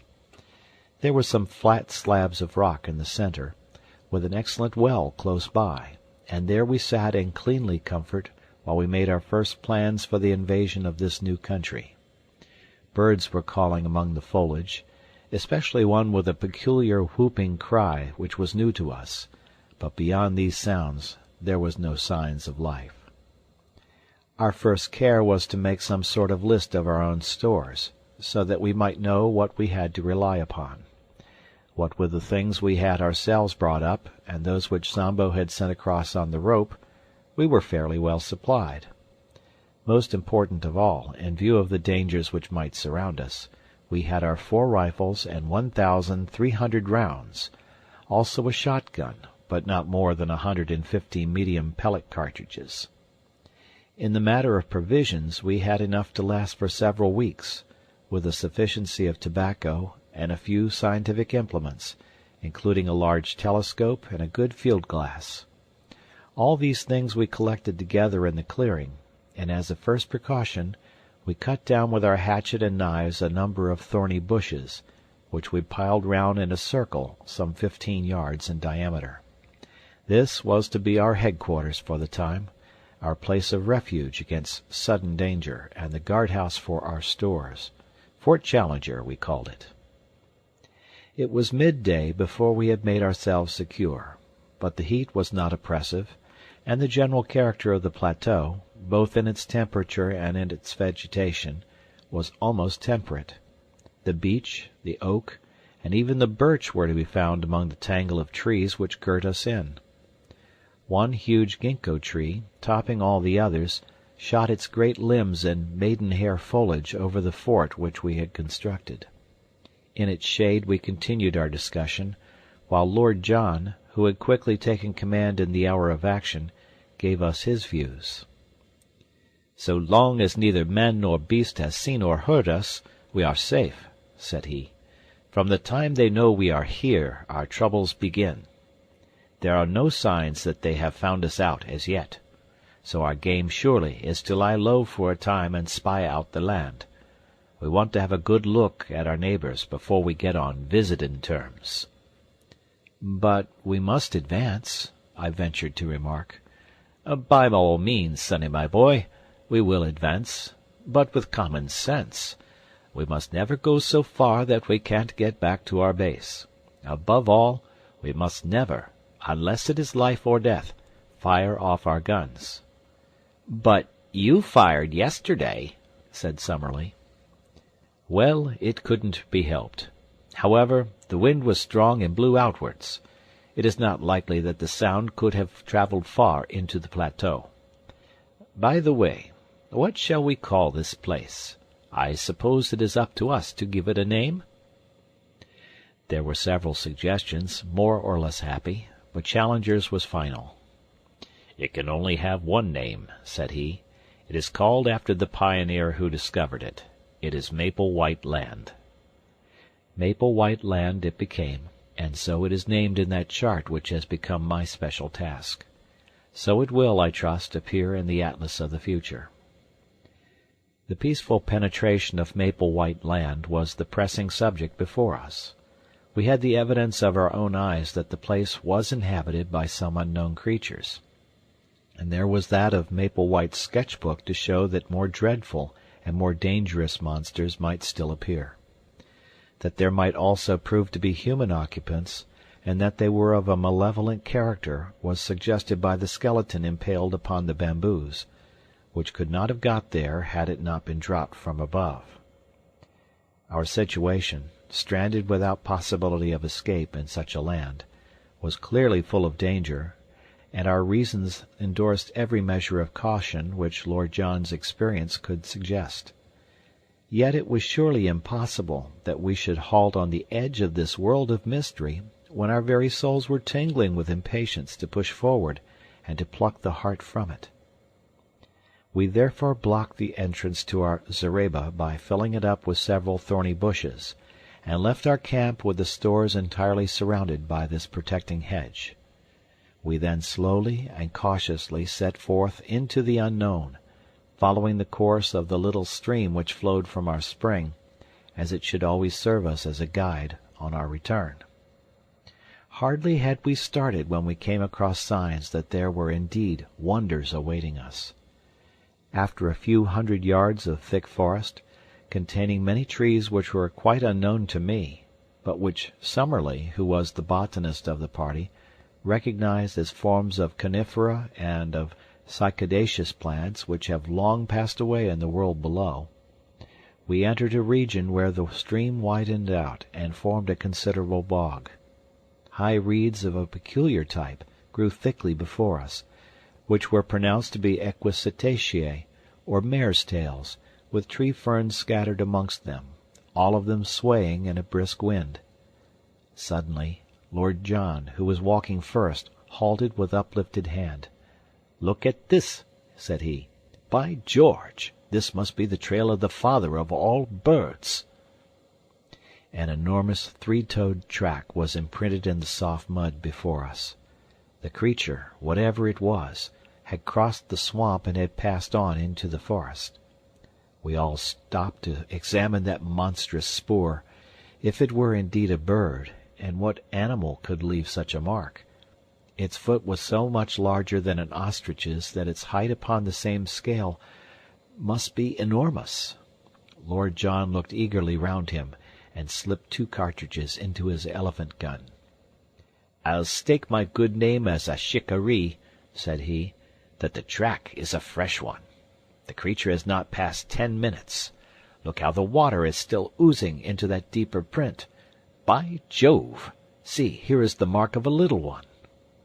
Sure enough, smaller tracks of the same general form were running parallel to the large ones. "But what do you make of this?" cried Professor Summerlee, triumphantly, pointing to what looked like the huge print of a 5-fingered human hand appearing among the 3-toed marks. "Wealden!" cried Challenger, in an ecstasy. "I've seen them in the Wealden clay. It is a creature walking erect upon 3-toed feet, and occasionally putting one of its 5-fingered forepaws upon the ground. Not a bird, my dear Roxton, not a bird. A beast? No, a reptile, a dinosaur. Nothing else could have left such a track. They puzzled a worthy Sussex doctor some 90 years ago. But who in the world could have hoped to have seen a sight like that? His words died away into a whisper, and we all stood in motionless amazement. Following the tracks, we had left the morass and passed through a screen of brushwood and trees. Beyond was an open glade, and in this were 5 of the most extraordinary creatures that I have ever seen. Crouching down among the bushes, we observed them at our leisure. There were, as I say, 5 of them, 2 being adults and 3 young ones. In size they were enormous. Even the babies were as big as elephants, while the 2 large ones were far beyond all creatures I have ever seen. They had slate-colored skin, which was scaled like a lizard's, and shimmered where the sun shone upon it. All 5 were sitting up, balancing themselves upon their broad, powerful tails and their huge 3-toed hind feet, while with their small 5-fingered front feet they pulled down the branches upon which they browsed. I do not know that I can bring their appearance home to you better than by saying that they looked like monstrous kangaroos, 20 feet in length, and with skins like black crocodiles. I do not know how long we stayed motionless, gazing at this marvelous spectacle. A strong wind blew towards us, and we were well concealed, so there was no chance of discovery. From time to time the little ones played round their parents in unwieldy gambols, the great beasts bounding into the air and falling with dull thuds upon the earth. The strength of the parents seemed to be limitless, for one of them, having some difficulty in reaching a bunch of foliage which grew upon a considerable-sized tree, put his forelegs round the trunk and tore it down as if it had been a sapling. The action seemed, as I thought, to show not only the great development of its muscles, but also the small one of its brain, for the whole weight came crashing down upon the top of it, and it uttered a series of shrill yelps to show that, big as it was, there was a limit to what it could endure. The incident made it think, apparently, that the neighborhood was dangerous, for it slowly lurched off through the wood, followed by its mate and its 3 enormous infants. We saw the shimmering slaty gleam of their skins between the tree trunks, and their heads undulating high above the brushwood. Then they vanished from our sight. I looked at my comrades. Lord John was standing at gaze with his finger on the trigger of his elephant gun, his eager hunter's soul shining from his fierce eyes. What would he not give for one such head to place between the 2 crossed oars above the mantelpiece in his snuggery at the Albany? And yet his reason held him in, for all our exploration of the wonders of this unknown land depended upon our presence being concealed from its inhabitants. The 2 professors were in silent ecstasy. In their excitement they had unconsciously seized each other by the hand, and stood like 2 little children in the presence of a marvel.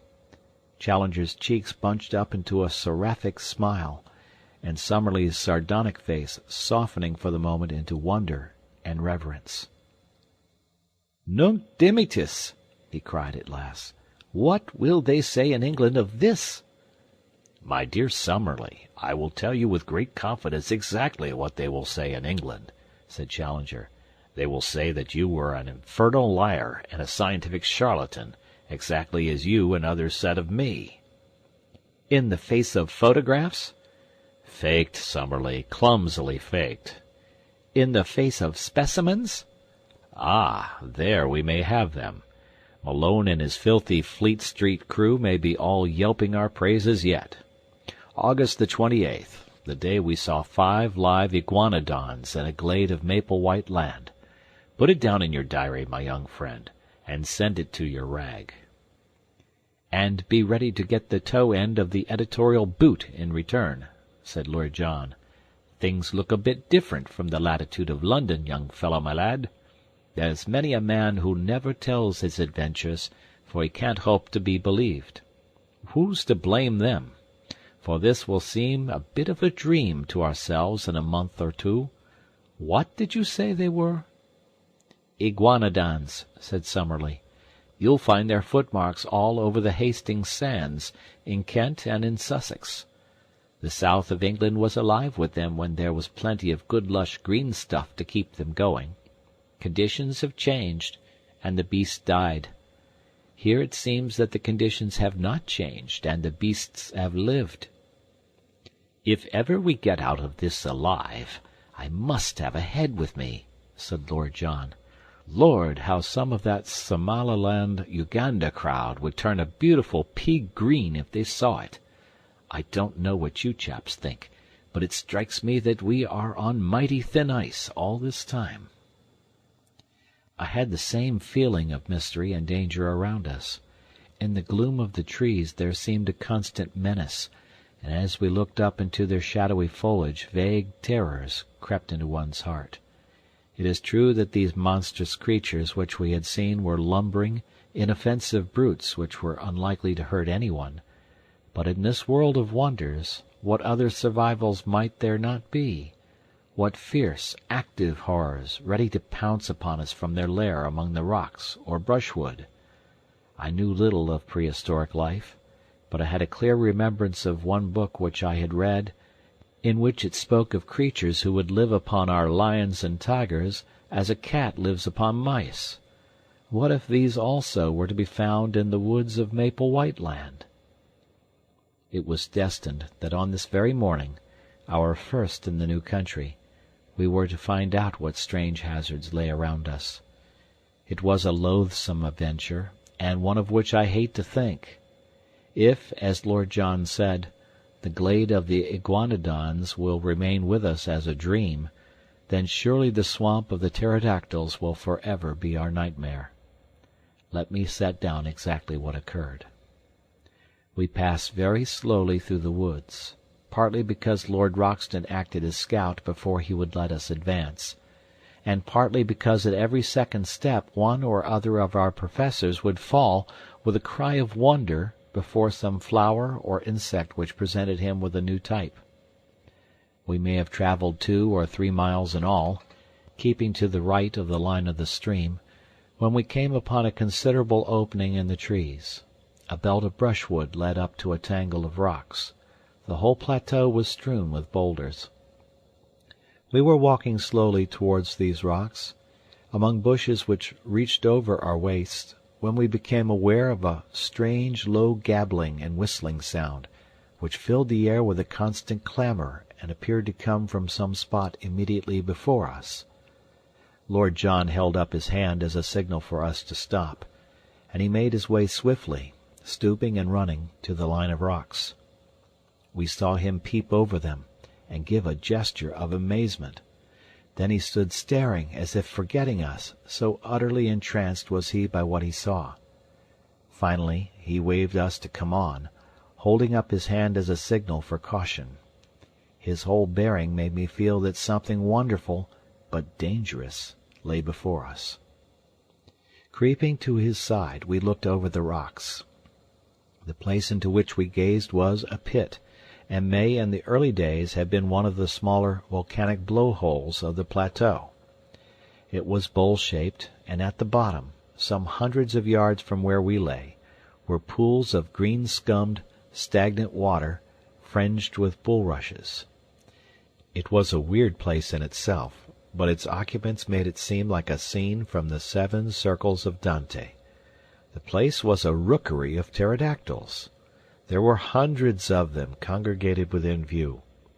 All the bottom area round the water edge was alive with their young ones, and with hideous mothers brooding upon their leathery, yellowish eggs. From this crawling, flapping mass of obscene reptilian life came the shocking clamour which filled the air, and the mephitic, horrible, musty odour which turned us sick. But above, perched each upon its own stone, tall, grey, and withered, more like dead and dried specimens than actual living creatures, sat the horrible males, absolutely motionless, save for the rolling of their red eyes, or an occasional snap of their rat-trap beaks as a dragonfly went past them. Their huge membranous wings were closed by folding their forearms, so that they sat like gigantic old women, wrapped in hideous web-colored shawls, and with their ferocious heads protruding above them. Large and small, not less than 1,000 of these filthy creatures lay in the hollow before us. Our professors would gladly have stayed there all day, so entranced were they by this opportunity of studying the life of a prehistoric age. They pointed out the fish and dead birds lying about among the rocks as proving the nature of the food of these creatures, and I heard them congratulating each other on having cleared up the point why the bones of this flying dragon are found in such great numbers in certain well-defined areas, as in the Cambridge greensand, since it was now seen that, like penguins, they lived in gregarious fashion. Finally, however, Challenger, bent upon proving some point which Summerlee had contested, thrust his head over the rock and nearly brought destruction upon us all. In an instant the nearest male gave a shrill whistling cry, and flapped its 20-foot span of leathery wings as it soared up into the air. The females and young ones huddled together beside the water, while the whole circle of sentinels rose one after the other and sailed off into the sky. It was a wonderful sight to see at least 100 creatures of such enormous size and hideous appearance, all swooping like swallows with swift, shearing wing-strokes above us. But soon we realized that it was not one on which we could afford to linger. At first the great brutes flew round in a huge ring, as if to make sure what the exact extent of the danger might be. Then the flight grew lower, and the circle narrower, until they were whizzing round and round us, the dry, rustling flap of their huge slate-colored wings filling the air with a volume of sound that made me think of Hendon Aerodrome upon a race day. "Make for the wood, and keep together," cried Lord John, clubbing his rifle. "The brutes mean mischief." The moment we attempted to retreat, the circle closed in upon us, until the tips of the wings of those nearest to us nearly touched our faces. We beat at them with the stocks of our guns, but there was nothing solid or vulnerable to strike. Then suddenly out of the whizzing, slate-colored circle a long neck shot out, and a fierce beak made a thrust at us. Another and another followed. Summerlee gave a cry and put his hand to his face, from which the blood was streaming. I felt a prod at the back of my neck, and turned dizzy with the shock. Challenger fell, and as I stooped to pick him up I was again struck from behind and dropped on the top of him. At the same instant I heard the crash of Lord John's elephant gun, and, looking up, saw one of the creatures with a broken wing struggling upon the ground, spitting and gurgling at us with a wide-open beak and bloodshot, goggled eyes, like some devil in a medieval picture. Its comrades had flown higher at the sudden sound, and were circling above our heads. "Now!" cried Lord John. "Now for our lives!" We staggered through the brushwood, and even as we reached the trees the harpies were on us again. Summerlee was knocked down, but we tore him up and rushed among the trunks. Once there we were safe, for those huge wings had no space for their sweep beneath the branches. As we limped homewards, sadly mauled and discomfited, we saw them for a long time flying at a great height against the deep blue sky above our heads, soaring round and round, no bigger than wood-pigeons, with their eyes no doubt still following our progress. At last, however, as we reached the thicker woods they gave up the chase, and we saw them no more. "A most interesting and convincing experience," said Challenger, as we halted beside the brook and he bathed a swollen knee. "We are exceptionally well informed, Summerlee, as to the habits of the enraged pterodactyl." Summerlee was wiping the blood from a cut in his forehead, while I was tying up a nasty stab in the muscle of the neck. Lord John had the shoulder of his coat torn away, but the creature's teeth had only grazed the flesh. "It is worth noting," Challenger continued, "that our young friend has received an undoubted stab, while Lord John's coat could only have been torn by a bite. In my own case, I was beaten about the head by their wings, so we have had a remarkable exhibition of their various methods of offence." "It has been touch and go for our lives," said Lord John, gravely, "and I could not think of a more rotten sort of death than to be outed by such filthy vermin. I was sorry to fire my rifle, but, by Jove, there was no great choice." "We should not be here if you hadn't," said I with conviction. "It may do no harm," said he. "Among these woods there must be many loud cracks from splitting or falling trees, which would be just like the sound of a gun. But now, if you are of my opinion, we have had thrills enough for one day, and had best get back to the surgical box at the camp for some carbolic. Who knows what venom these beasts may have in their hideous jaws?" But surely no men ever had just such a day since the world began. Some fresh surprise was ever in store for us.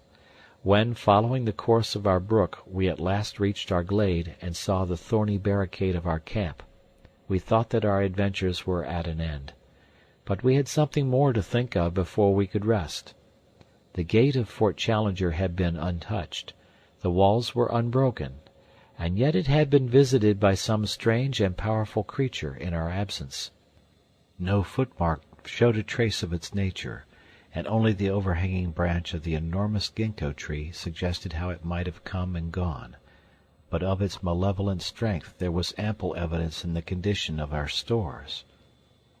They were strewn at random all over the ground, and one tin of meat had been crushed into pieces so as to extract the contents. A case of cartridges had been shattered into matchwood, and one of the brass shells lay shredded into pieces beside it. Again the feeling of vague horror came upon our souls, and we gazed round with frightened eyes at the dark shadows which lay around us, in all of which some fearsome shape might be lurking. How good it was when we were hailed by the voice of Zambo, and, going to the edge of the plateau, saw him sitting grinning at us upon the top of the opposite pinnacle. "All well, Massa Challenger, all well," he cried. "Me stay here. No fear. You always find me when you want." His honest black face and the immense view before us, which carried us halfway back to the affluent of the Amazon, helped us to remember that we really were upon this earth in the 20th century, and had not by some magic been conveyed to some raw planet in its earliest and wildest state. How difficult it was to realize that the violet line upon the far horizon was well advanced to that great river upon which huge steamers ran, and folk talked of the small affairs of life, while we, marooned among the creatures of a bygone age, could but gaze towards it and yearn for all that it meant. One other memory remains with me of this wonderful day, and with it I will close this letter. The two professors, their tempers aggravated no doubt by their injuries, had fallen out as to whether our assailants were of the genus Pterodactylus or Dimorphodon, and high words had ensued. To avoid their wrangling I moved some little way apart, and was seated smoking upon the trunk of a fallen tree, when Lord John strolled over in my direction. "I say, Malone," said he, "do you remember that place where those beasts were?" "Very clearly." "A sort of volcanic pit, was it not?" "Exactly," said I. "Did you notice the soil?" "Rocks." "But round the water, where the reeds were?" "It was a bluish soil. It looked like clay." "Exactly. A volcanic tube full of blue clay." "What of that?" I asked. "Oh, nothing, nothing," said he, and strolled back to where the voices of the contending men of science rose in a prolonged duet, the high, strident note of Summerlee rising and falling to the sonorous bass of Challenger. I should have thought no more of Lord John's remark were it not that once again that night I heard him mutter to himself, "Blue clay, clay in a volcanic tube." They were the last words I heard before I dropped into an exhausted sleep. End of chapter. The Lost World by Sir Arthur Conan Doyle. Chapter 11. For Once I Was the Hero. Lord John Roxton was right when he thought that some especially toxic quality might lie in the bite of the horrible creatures which had attacked us. On the morning after our first adventure upon the plateau, both Summerlee and I were in great pain and fever, while Challenger's knee was so bruised that he could hardly limp. We kept to our camp all day, therefore, Lord John busying himself, with such help as we could give him, in raising the height and thickness of the thorny walls which were our only defence. I remember that during the whole long day I was haunted by the feeling that we were closely observed, though by whom and whence I could give no guess.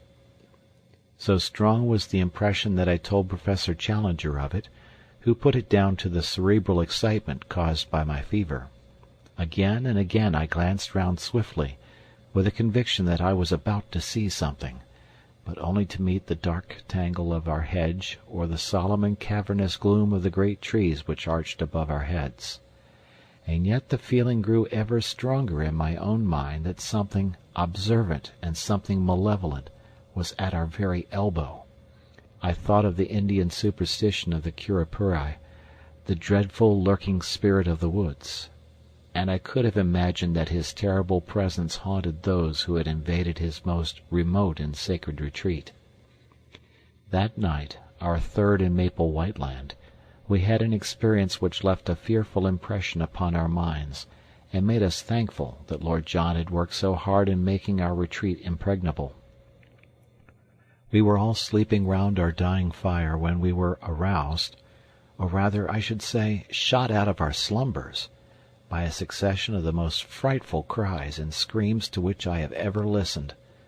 I know no sound to which I could compare this amazing tumult, which seemed to come from some spot within a few hundred yards of our camp.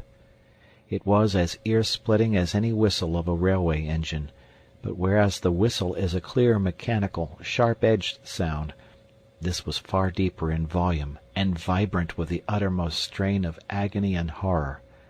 We clapped our hands to our ears to shut out that nerve-shaking appeal. A cold sweat broke out all over my body, and my heart turned sick at the misery of it. All the woes of tortured life, all its stupendous indictment of high heaven, its innumerable sorrows, seemed to be centered and condensed into that one dreadful, agonized cry.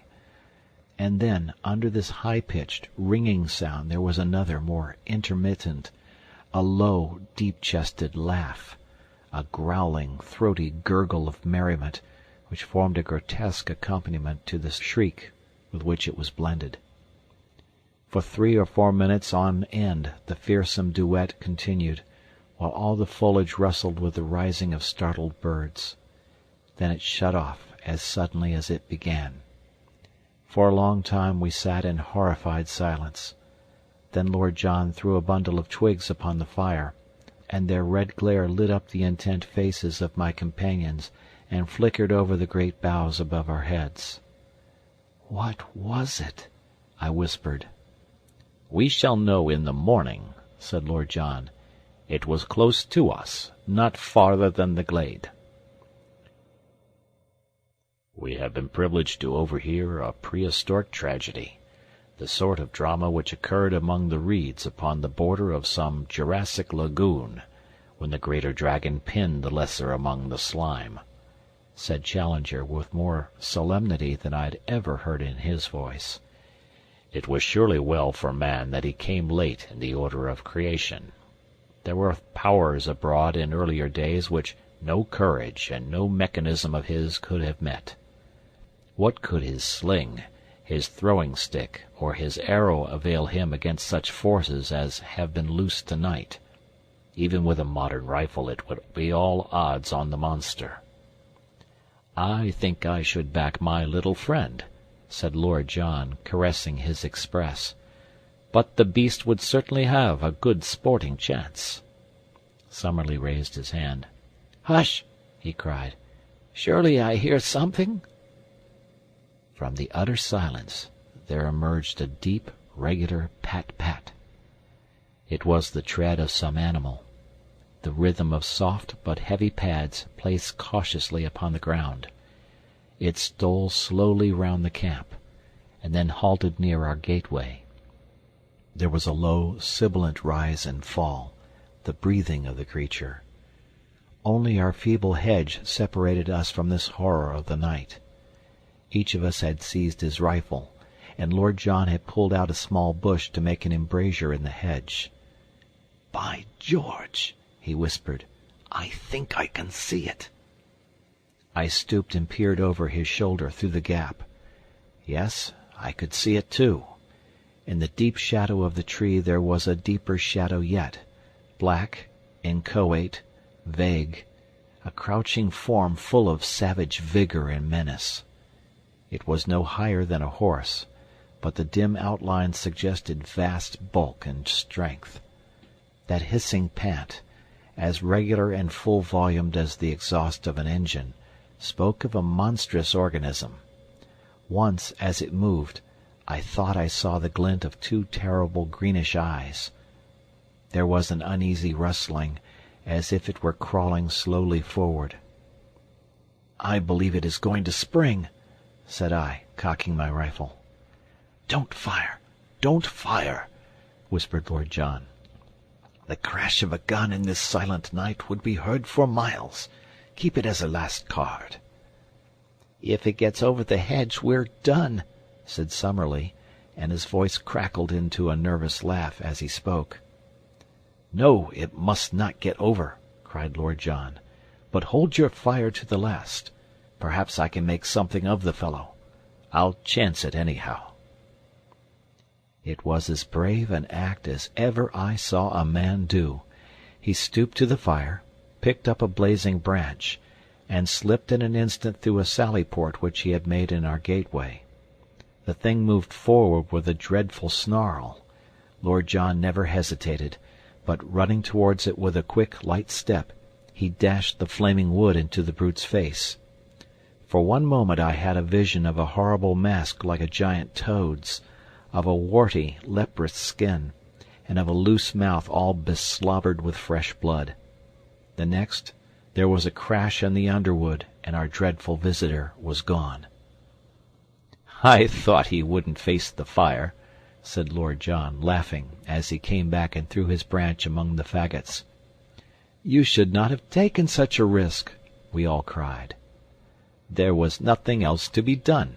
If he had got among us, we should have shot each other in trying to down him.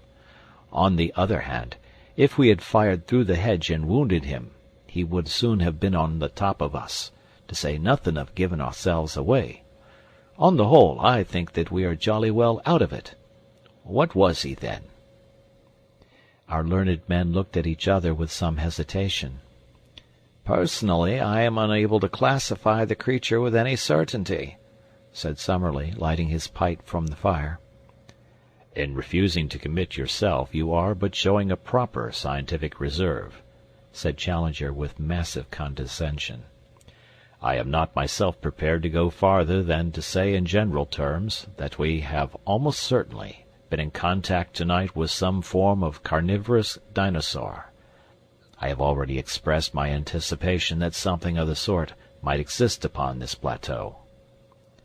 "We have to bear in mind," remarked Summerlee, "that there are many prehistoric forms which have never come down to us.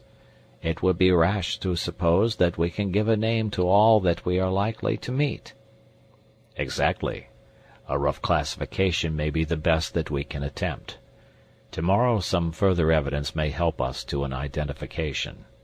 Meantime we can only renew our interrupted slumbers." "But not without a sentinel," said Lord John with decision. "We can't afford to take chances in a country like this. 2 hour spells in the future, for each of us." "Then I'll just finish my pipe in starting the first one," said Professor Summerlee, and from that time onwards we never trusted ourselves again without a watchman. In the morning it was not long before we discovered the source of the hideous uproar which had aroused us in the night. The Iguanodon glade was the scene of a horrible butchery.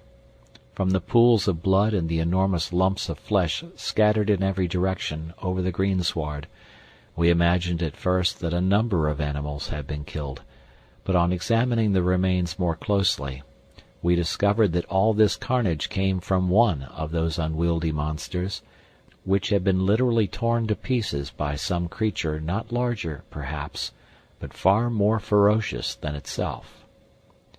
Our two professors sat in absorbed argument, examining piece after piece, which showed the marks of savage teeth and of enormous claws. "Our judgment must still be in abeyance," said Professor Challenger, with a huge slab of whitish-colored flesh across his knee. "The indications would be consistent with the presence of a saber-toothed tiger, such as are still found among the breccia of our caverns. But the creature actually seen was undoubtedly of a larger and more reptilian character. Personally, I should pronounce for Allosaurus." "Or Megalosaurus," said Summerlee. "Exactly. Any one of the larger carnivorous dinosaurs would meet the case. Among them are to be found all the most terrible types of animal life that have ever cursed the earth or blessed a museum." He laughed sonorously at his own conceit, for though he had little sense of humor, the crudest pleasantry from his own lips moved him always to roars of appreciation. "The less noise the better," said Lord Roxton curtly. "We don't know who or what may be near us. If this fella comes back for his breakfast and catches us here, we won't have so much to laugh at. By the way, what is this mark upon the iguanodon's hide?"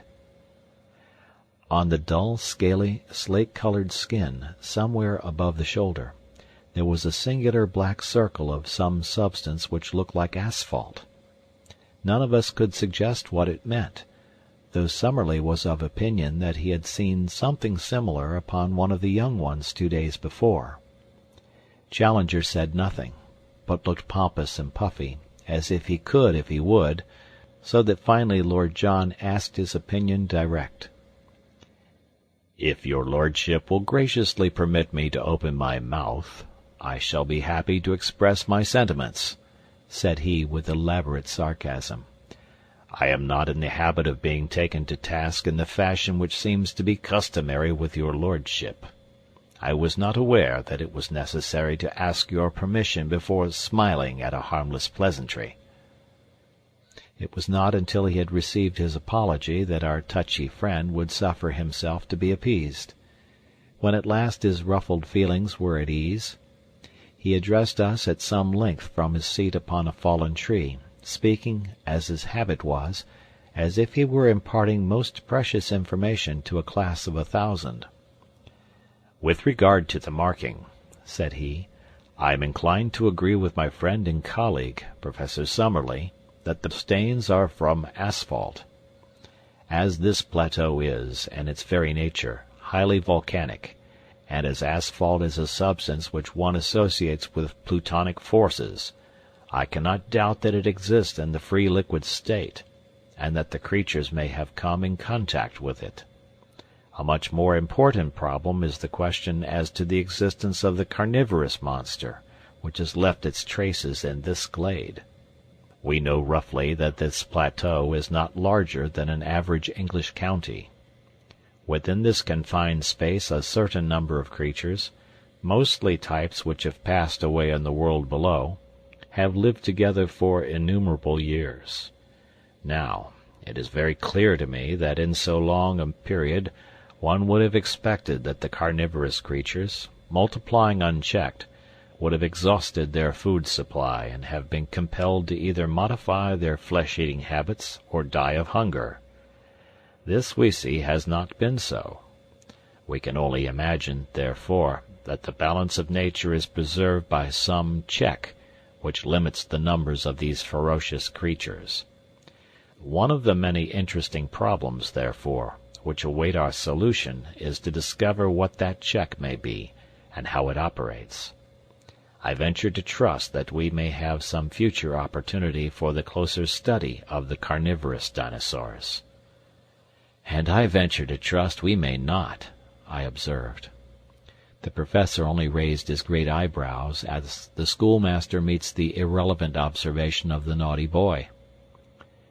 "Perhaps Professor Summerlee may have an observation to make," he said, and the two savants ascended together into some rarefied scientific atmosphere, where the possibilities of a modification of the birth rate were weighed against the decline of the food supply as a check in the struggle for existence. That morning we mapped out a small portion of the plateau, avoiding the swamp of the pterodactyls, and keeping to the east of our brook instead of to the west. In that direction the country was still thickly wooded, with so much undergrowth that our progress was very slow. I have dwelt up to now upon the terrors of Maple White Land, but there was another side to the subject, for all that morning we wandered among lovely flowers, mostly, as I observed, white or yellow in color, these being, as our professors explained, the primitive flower shades.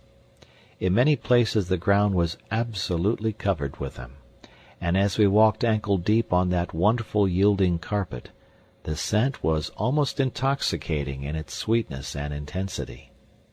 The homely English bee buzzed everywhere around us. Many of the trees under which we passed had their branches bowed down with fruit, some of which were of familiar sorts, while other varieties were new. By observing which of them were pecked by the birds we avoided all danger of poison, and added a delicious variety to our food reserve. In the jungle which we traversed were numerous hard-trodden paths made by the wild beasts, and in the more marshy places we saw a profusion of strange footmarks, including many of the iguanodon. Once in a grove we observed several of these great creatures grazing, and Lord John, with his glass, was able to report that they also were spotted with asphalt, though in a different place to the one which we had examined in the morning. What this phenomenon meant we could not imagine. We saw many small animals, such as porcupines, a scaly ant-eater, and a wild pig, piebald in color and with long curved tusks. Once, through a break in the trees, we saw a clear shoulder of green hill some distance away, and across this a large dun-colored animal was traveling at a considerable pace. It passed so swiftly that we were unable to say what it was, but if it were a deer, as was claimed by Lord John, it must have been as large as those monstrous Irish elk which are still dug up from time to time in the bogs of my native land.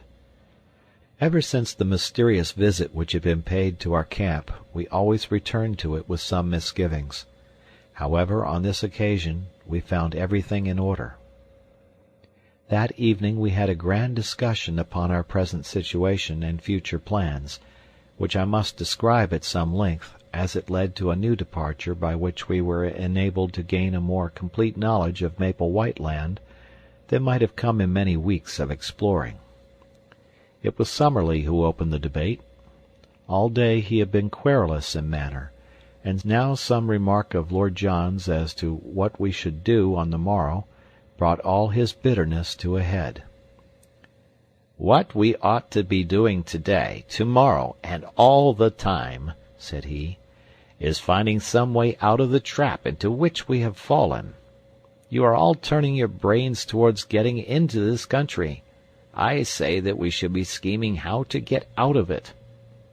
"I am surprised, sir," boomed Challenger, stroking his majestic beard, "that any man of science should commit himself to so ignoble a sentiment. You are in a land which offers such an inducement to the ambitious naturalist as none ever has since the world began, and you suggest leaving it before we have acquired more than the most superficial knowledge of it or of its contents. I expected better things of you, Professor Summerlee." "You must remember," said Summerlee sourly, "that I have a large class in London who are at present at the mercy of an extremely inefficient locum tenens. This makes my situation different from yours, Professor Challenger, since, so far as I know, you have never been entrusted with any responsible educational work." "Quite so," said Challenger. I have felt it to be a sacrilege to divert a brain which is capable of the highest original research to any lesser object. That is why I have sternly set my face against any proffered scholastic appointment." "For example?"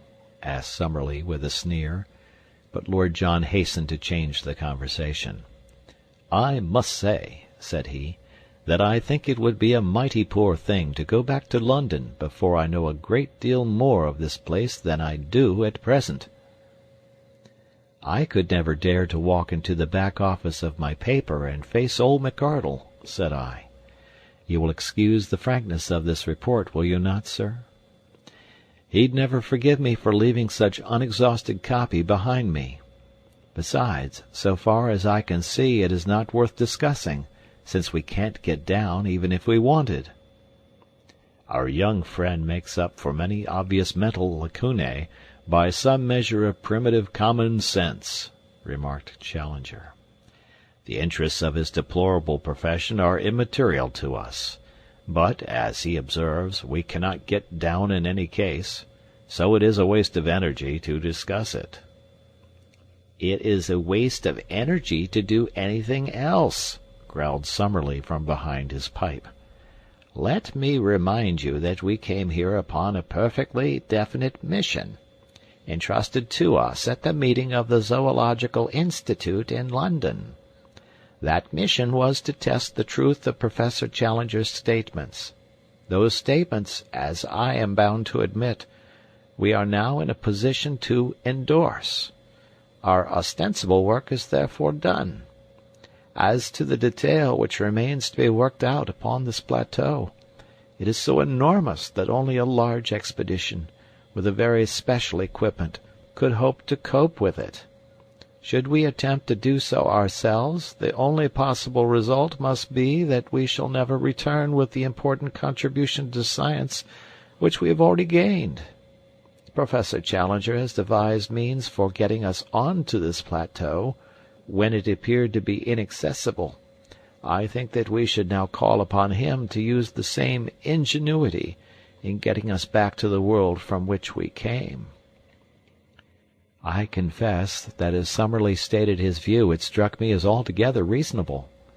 Even Challenger was affected by the consideration that his enemies would never stand confuted if the confirmation of his statements should never reach those who had doubted them. "The problem of the descent is at first sight a formidable one," said he, "and yet I cannot doubt that the intellect can solve it. I am prepared to agree with our colleague that a protracted stay in Maple White Land is at present inadvisable, and that the question of our return will soon have to be faced. I absolutely refuse to leave, however, until we have made at least a superficial examination of this country, and are able to take back with us something in the nature of a chart." Professor Summerlee gave a snort of impatience. "We have spent 2 long days in exploration," said he, "and we are no wiser as to the actual geography of the place than when we started. It is clear that it is all thickly wooded, and it should take months to penetrate it, and to learn the relations of one part to another. If there were some central peak, it would be different. But it all slopes downward, so far as we can see.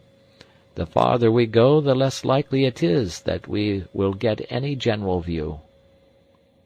It was at that moment that I had my inspiration. My eyes chanced to light upon the enormous gnarled trunk of the ginkgo tree which cast its huge branches over us. Surely, if its bole exceeded that of all others, its height must do the same.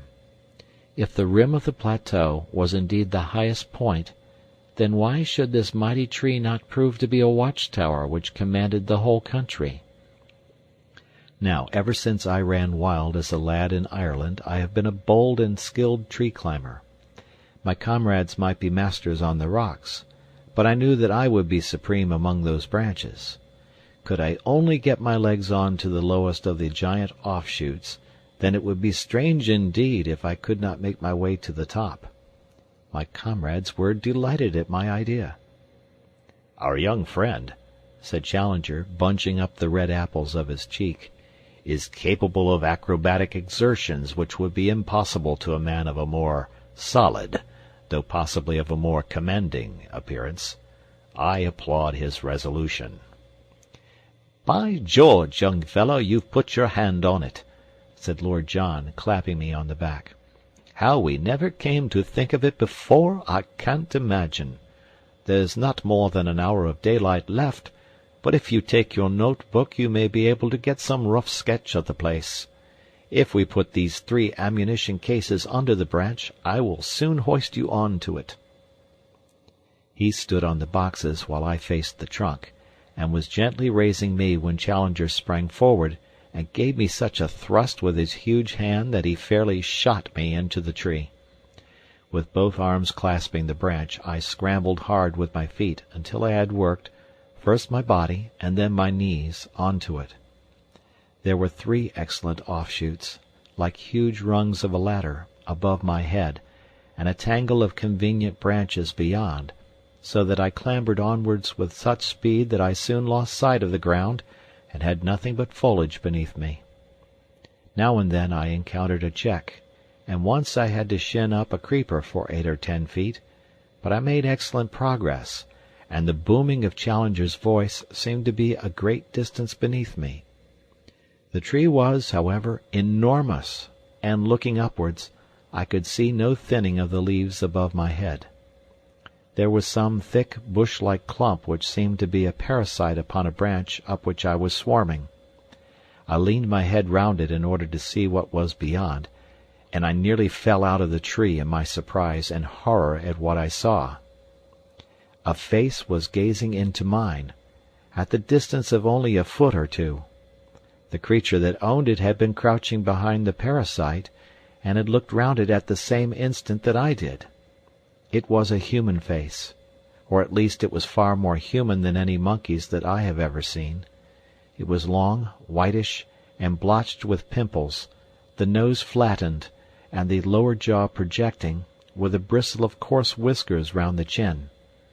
The eyes, which were under thick and heavy brows, were bestial and ferocious, and as it opened its mouth to snarl, which sounded like a curse at me, I observed that it had curved, sharp canine teeth.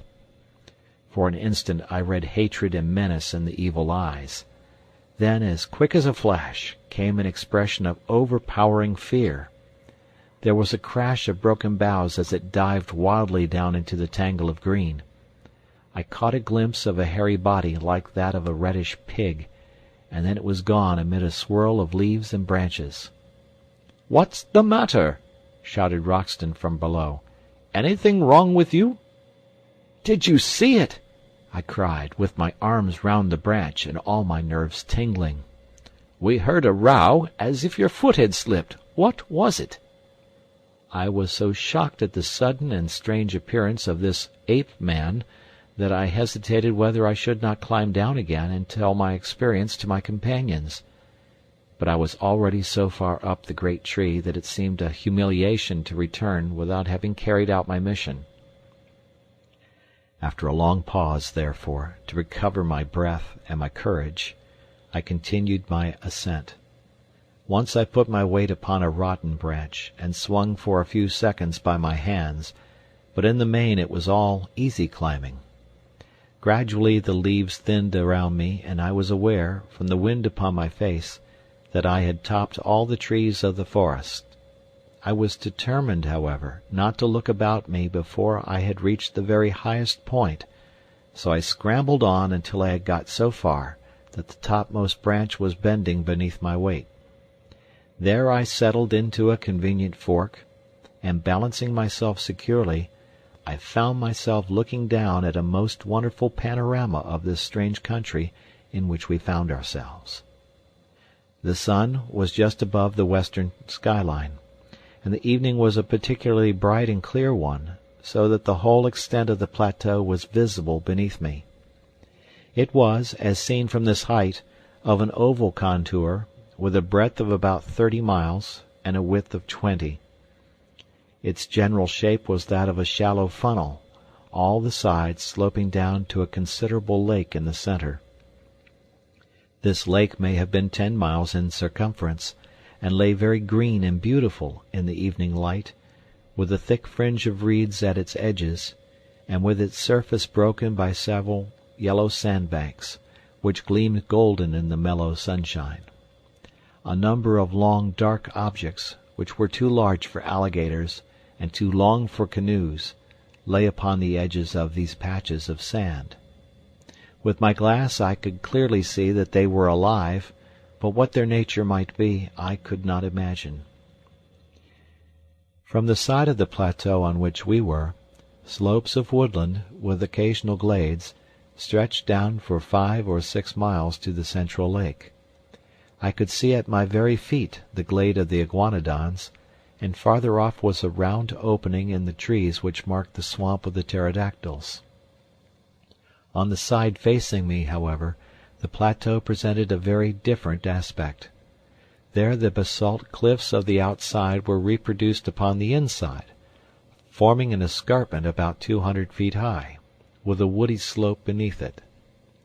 Along the base of these red cliffs, some distance above the ground, I could see a number of dark holes through the glass, which I conjectured to be the mouths of caves. At the opening of one of these something white was shimmering, but I was unable to make out what it was. I sat charting the country until the sun had set, and it was so dark that I could no longer distinguish details. Then I climbed down to my companions waiting for me so eagerly at the bottom of the great tree. For once I was the hero of the expedition. Alone I had thought of it, and alone I had done it, and here was the chart which would save us a month's blind groping among unknown dangers. Each of them shook me solemnly by the hand. But before they discussed the details of my map, I had to tell them of my encounter with the ape-man among the branches. "He has been there all the time," said I. "How do you know that?" asked Lord John. "Because I have never been without that feeling that something malevolent was watching us. I mentioned it to you, Professor Challenger." "Our young friend certainly said something of the kind. He is also the one among us who is endowed with that Celtic temperament which would make him sensitive to such impressions." "The whole theory of telepathy," began Summerlee, filling his pipe. "Is too vast to be now discussed," said Challenger with decision. "Tell me now," he added with the air of a bishop addressing a Sunday school, "did you happen to observe whether the creature could cross its thumb over its palm?" "No, indeed." "Had it a tail?" "No." "Was the foot prehensile?" "I do not think it could have made off so fast among the branches if it could not get a grip with its feet." "In South America there are, if my memory serves me, you will check the observation, Professor Summerlee, some 36 species of monkeys, but the anthropoid ape is unknown. It is clear, however, that he exists in this country, and that he is not the hairy gorilla-like variety, which is never seen out of Africa or the East." I was inclined to interpolate, as I looked at him, that I had seen his first cousin in Kensington. "This is a whiskered and colorless type, the latter characteristic pointing to the fact that he spends his days in arboreal seclusion. The question which we have to face is whether he approaches more closely to the ape or the man. In the latter case he may well approximate to what the vulgar have called the missing link. The solution of this problem is our immediate duty." "It is nothing of the sort," said Summerlee abruptly. "Now that, through the intelligence and activity of Mr. Malone," I cannot help quoting the words, "we have got our chart, our one and only immediate duty is to get ourselves safe and sound out of this awful place." "The flesh-pots of civilization," groaned Challenger.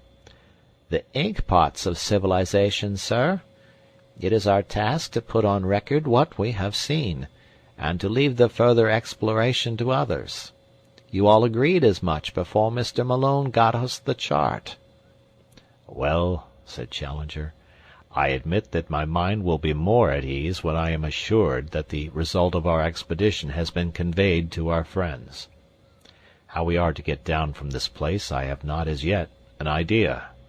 I have never yet encountered any problem, however, which my inventive brain was unable to solve, and I promise you that tomorrow I will turn my attention to the question of our descent." And so the matter was allowed to rest. But that evening, by the light of the fire and of a single candle, the first map of the lost world was elaborated. Every detail which I had roughly noted from my watchtower was drawn out in its relative place. Challenger's pencil hovered over the great blank which marked the lake. "What shall we call it?" he asked. "Why should you not take the chance of perpetuating your own name?" said Summerlee with his usual touch of acidity. "I trust, sir, that my name will have other and more personal claims upon posterity," said Challenger severely. "Any ignoramus can hand down his worthless memory by imposing it upon a mountain or a river. I need no such monument." Summerlee, with a twisted smile, was about to make some fresh assault, when Lord John hastened to intervene. "It's up to you, young fellow, to name the lake," said he. "You saw it first, and by George, if you choose to put Lake Malone on it, no one has a better right." "By all means, let our young friend give it a name," said Challenger. "Then," said I, blushing, I dare say, as I said it, "let it be named Lake Gladys." "Don't you think the Central Lake would be more descriptive?" remarked Summerlee. Challenger looked at me sympathetically, and shook his great head in mock disapproval. "Boys will be boys," said he. "Lake Gladys let it be." End of chapter.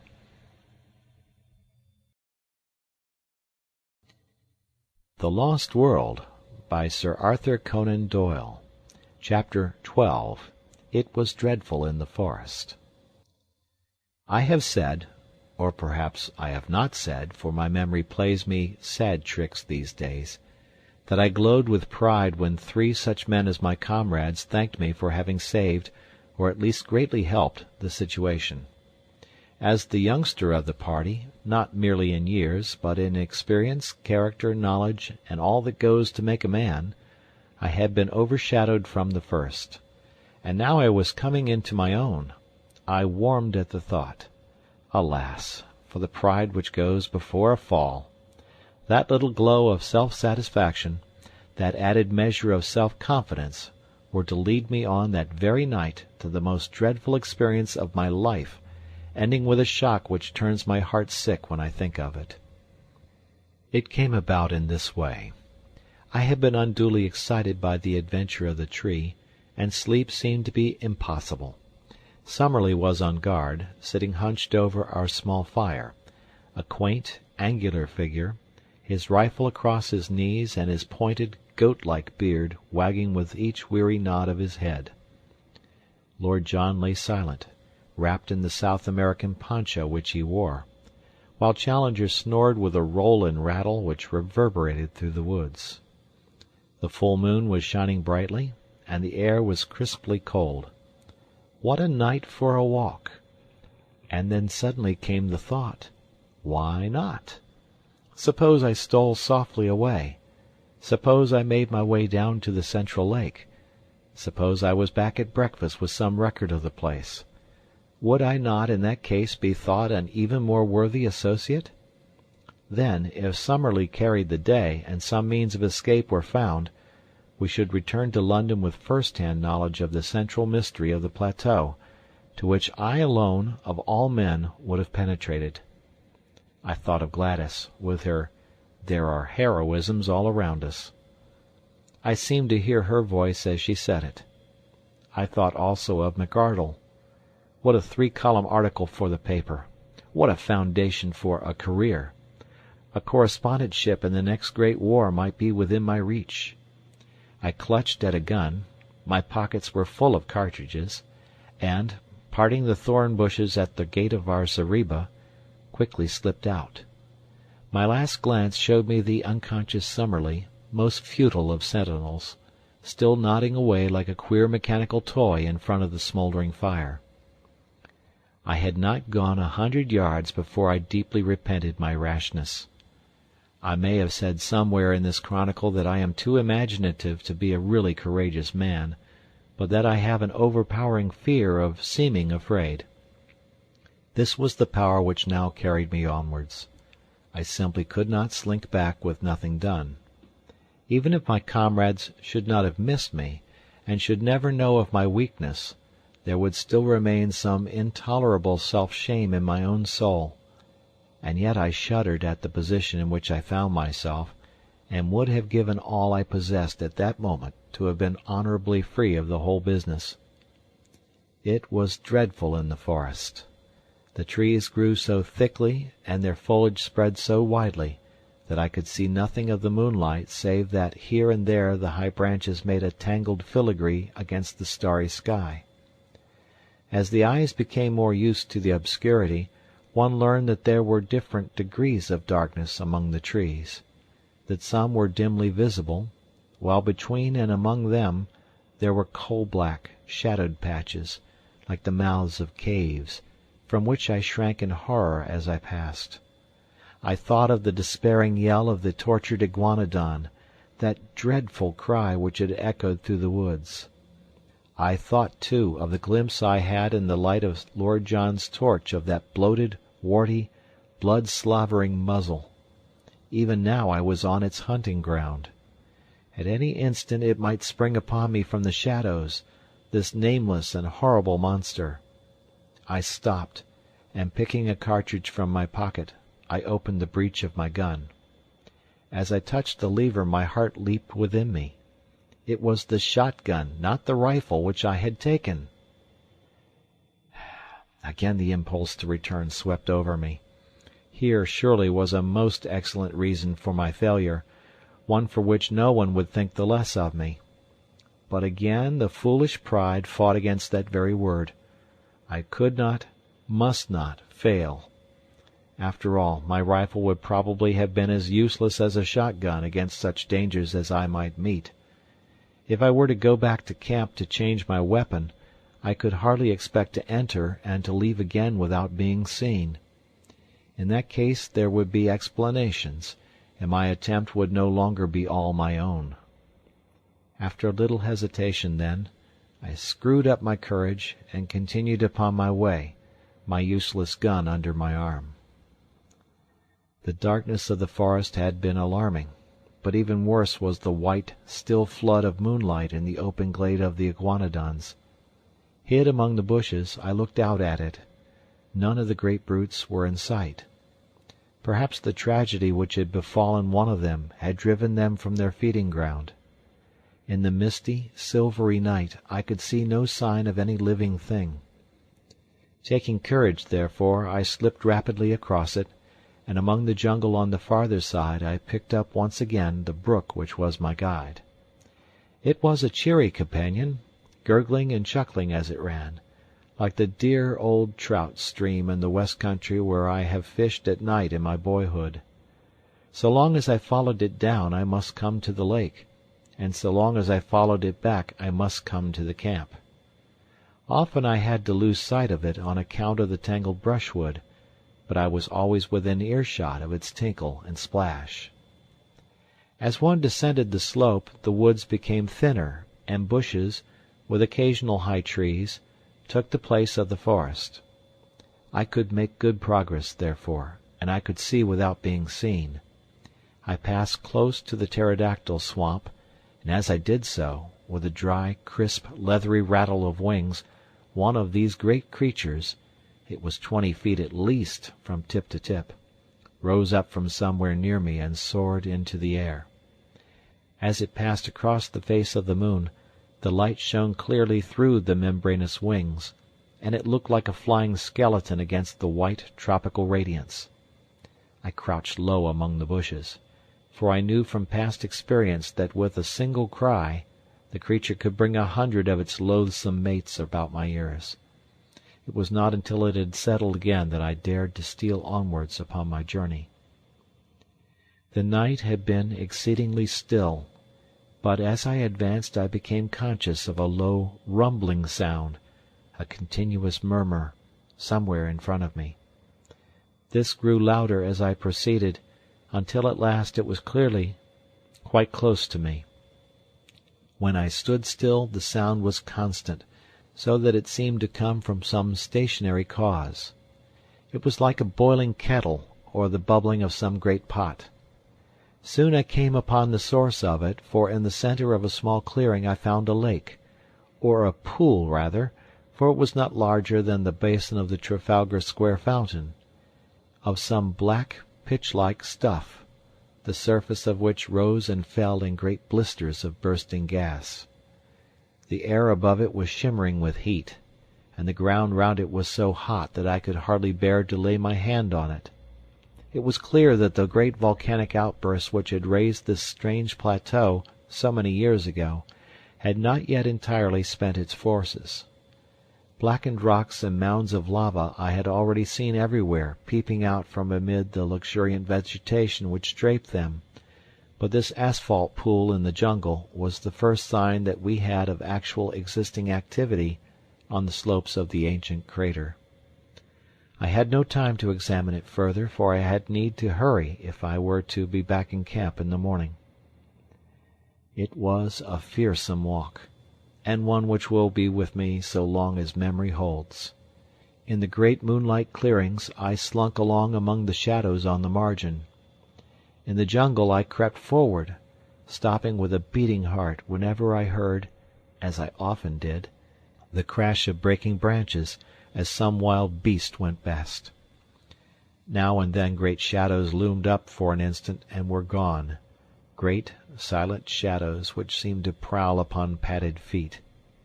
How often I stopped with the intention of returning, and yet every time my pride conquered my fear, and sent me on again until my object should be attained. At last, my watch showed that it was 1 in the morning. I saw the gleam of water amid the openings of the jungle, and 10 minutes later I was among the reeds upon the borders of the central lake. I was exceedingly dry, so I lay down and took a long draught of its waters, which were fresh and cold. There was a broad pathway with many tracks upon it at the spot which I had found, so that it was clearly one of the drinking places of the animals. Close to the water's edge there was a huge isolated block of lava. Up this I climbed, and lying on the top, I had an excellent view in every direction. The first thing which I saw filled me with amazement. When I described the view from the summit of the great tree, I said that on the farther cliff I could see a number of dark spots, which appeared to be the mouths of caves. Now, as I looked up at the same cliffs, I saw disks of light in every direction, ruddy, clearly defined patches, like the portholes of a liner in the darkness. For a moment I thought it was the lava glow from some volcanic action. But this could not be so. Any volcanic action would surely be down in the hollow and not high among the rocks. What then was the alternative? It was wonderful, and yet it must surely be. These ruddy spots must be the reflection of fires within the caves, fires which could only be lit by the hand of man. There were human beings, then, upon the plateau. How gloriously my expedition was justified! Here was news indeed for us to bear back with us to London. For a long time I lay and watched these red, quivering blotches of light. I suppose they were 10 miles off from me, yet even at that distance one could observe how, from time to time, they twinkled or were obscured as someone passed before them. What would I not have given to be able to crawl up to them, to peep in, and to take back some word to my comrades as to the appearance and character of the race who lived in so strange a place. It was out of the question for the moment, and yet surely we could not leave the plateau until we had some definite knowledge upon the point. Lake Gladys, my own lake, lay like a sheet of quicksilver before me, with the reflected moon shining brightly in the center of it. It was shallow, for in many places I saw low sandbanks protruding above the water. Everywhere upon the still surface I could see signs of life, sometimes mere rings and ripples in the water, sometimes the gleam of a great silver-sided fish in the air, sometimes the arched, slate-colored back of some passing monster. Once upon a yellow sandbank I saw a creature like a huge swan, with a clumsy body and a high, flexible neck, shuffling about upon the margin. Presently it plunged in, and for some time I could see the arched neck and darting head undulating over the water. Then it dived, and I saw it no more. My attention was soon drawn away from these distant sights and brought back to what was going on at my very feet. Two creatures like large armadillos had come down to the drinking place, and were squatting at the edge of the water, their long, flexible tongues like red ribbons shooting in and out as they lapped. A huge deer with branching horns, a magnificent creature which carried itself like a king, came down with its doe and two fawns, and drank beside the armadillos. No such deer exist anywhere else upon earth, for the moose or elks which I have seen would hardly have reached its shoulders. Presently it gave a warning snort, and was off with its family among the reeds, while the armadillos also scuttled for shelter. A newcomer, a most monstrous animal, was coming down the path. For a moment I wondered where I could have seen that ungainly shape, that arched back with triangular fringes along it, that strange, bird-like head held close to the ground. Then it came back to me. It was the Stegosaurus, the very creature which Maple White had preserved in his sketch-book, and which had been the first object which arrested the attention of Challenger. There he was, perhaps the very specimen which the American artist had encountered. The ground shook beneath his tremendous weight, and his gulpings of water resounded through the still night. For 5 minutes he was so close to my rock that by stretching out my hand I could have touched the hideous waving hackles upon his back. Then he lumbered away and was lost among the boulders. Looking at my watch, I saw that it was 2:30 o'clock, and high time, therefore, that I started upon my homeward journey. There was no difficulty about the direction in which I should return, for all along I had kept the little brook upon my left, and it opened into the central lake within a stone's throw of the boulder upon which I had been lying. I set off, therefore, in high spirits, for I felt that I had done good work and was bringing back a fine budget of news for my companions. Foremost of all, of course, were the sight of the fiery caves and the certainty that some troglodytic race inhabited them. But besides that I could speak from experience at the central lake. I could testify that it was full of strange creatures, and I had seen several landforms of primeval life which we had not before encountered. I reflected as I walked that few men in the world could have spent a stranger night, or added more to human knowledge in the course of it. I was plodding up the slope, turning these thoughts over in my mind, and had reached a point which might have been halfway to home, when my mind was brought back to my own position by a strange noise behind me. It was something between a snore and a growl, low, deep, and exceedingly menacing. Some strange creature was evidently near me, but nothing could be seen, so I hastened more rapidly upon my way. I had traversed 1/2 mile or so when suddenly the sound was repeated, still behind me, but louder and more menacing than before. My heart stood still within me as it flashed across me that the beast, whatever it was, must surely be after me. My skin grew cold, and my hair rose at the thought. That these monsters should tear each other to pieces was a part of the strange struggle for existence, but that they should turn upon modern man, that they should deliberately track and hunt down the predominant human, was a staggering and fearsome thought. I remembered again the blood-beslobbered face which we had seen in the glare of Lord John's torch, like some horrible vision from the deepest circle of Dante's hell. With my knees shaking beneath me, I stood and glared with staring eyes down the moonlit path which lay behind me. All was quiet, as in a dream landscape. Silver clearings and the black patches of the bushes, Nothing else could I see.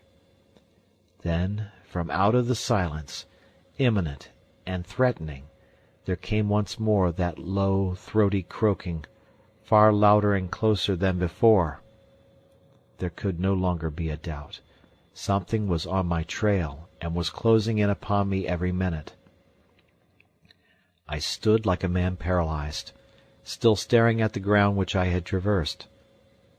Then suddenly I saw it. There was movement among the bushes at the far end of the clearing which I had just traversed. A great dark shadow disengaged itself, and hopped out into the clear moonlight. I say hopped advisedly, for the beast moved like a kangaroo, springing along in an erect position upon its powerful hind legs, while its front ones were held bent in front of it.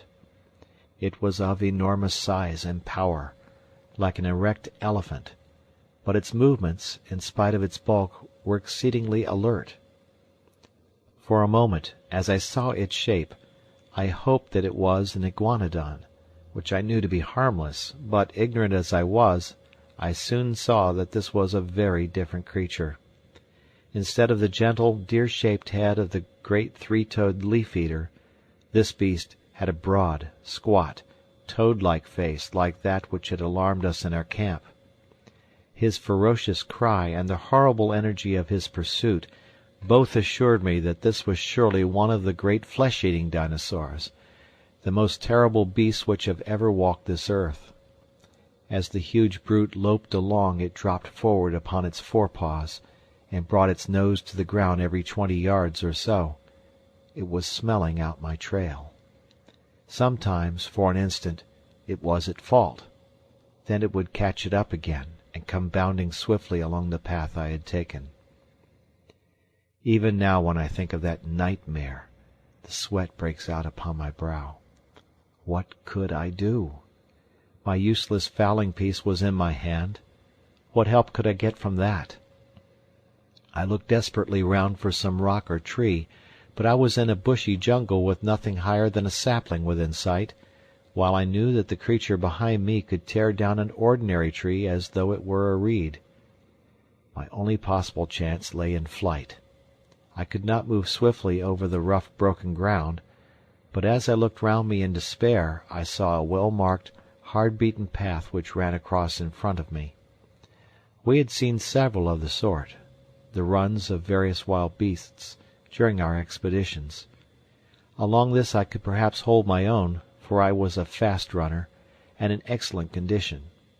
Flinging away my useless gun, I set myself to do such a half-mile as I have never done before or since. My limbs ached, my chest heaved, I felt that my throat would burst for want of air, and yet, with that horror behind me, I ran, and I ran, and ran.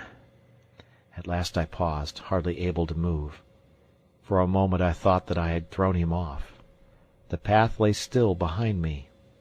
And then suddenly, with a crashing and a rending, a thudding of giant feet and a panting of monster lungs, the beast was upon me once more. He was at my very heels. I was lost.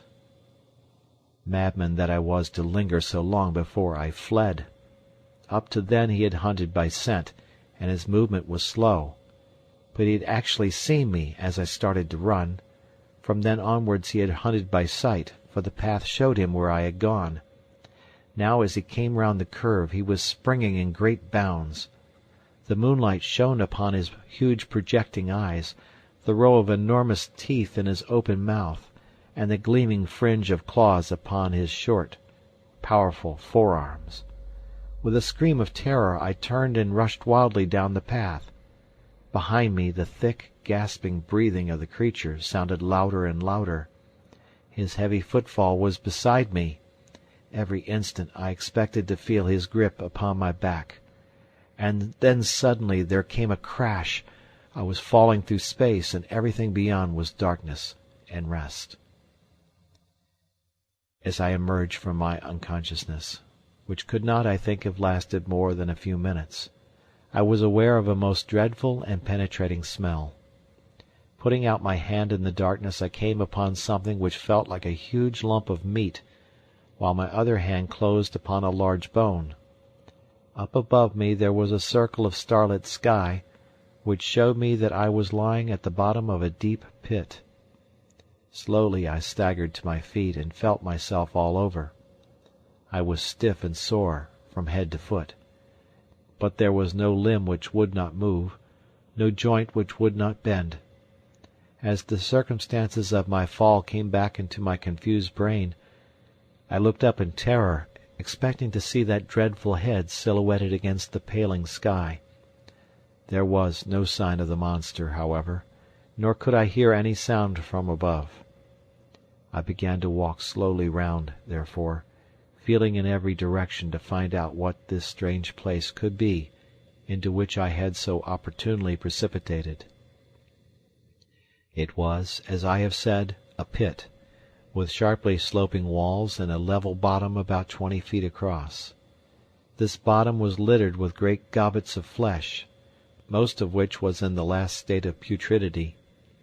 The atmosphere was poisonous and horrible.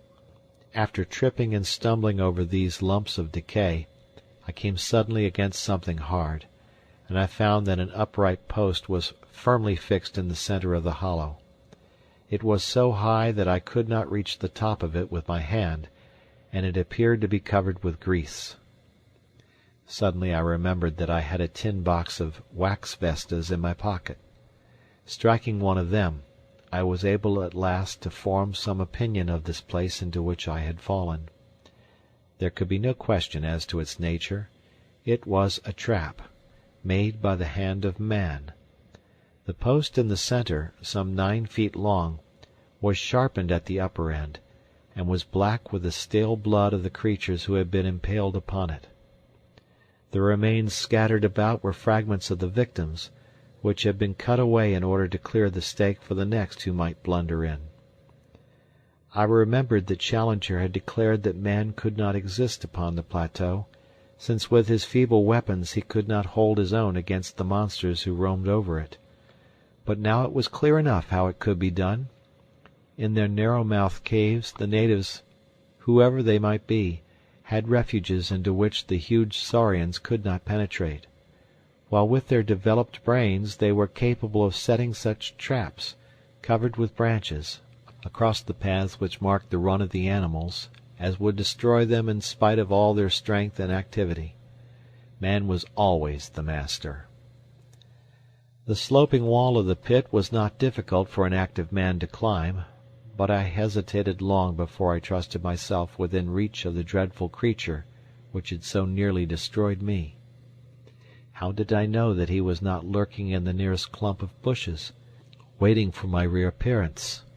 I took heart, however, as I recalled a conversation between Challenger and Summerlee upon the habits of the great saurians. Both were agreed that the monsters were practically brainless, that there was no room for reason in their tiny cranial cavities, and that if they have disappeared from the rest of the world, it was assuredly on account of their own stupidity, which made it impossible for them to adapt themselves to changing conditions. To lie in wait for me now would mean that the creature had appreciated what had happened to me, and this in turn would argue some power connecting cause and effect. Surely it was more likely that a brainless creature, acting solely by vague predatory instinct, would give up the chase when I disappeared, and, after a pause of astonishment, would wander away in search of some other prey? I clambered to the edge of the pit and looked over. The stars were fading, the sky was whitening, and the cold wind of morning blew pleasantly upon my face.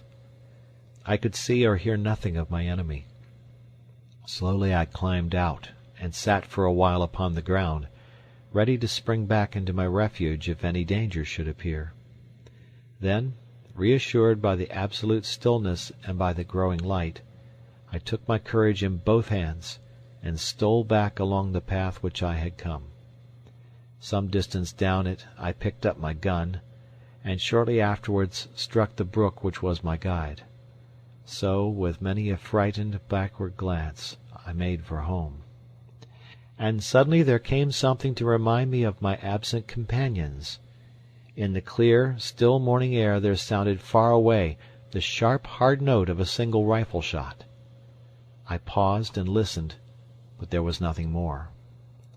For a moment I was shocked at the thought that some sudden danger might have befallen them, but then a simpler and more natural explanation came to my mind.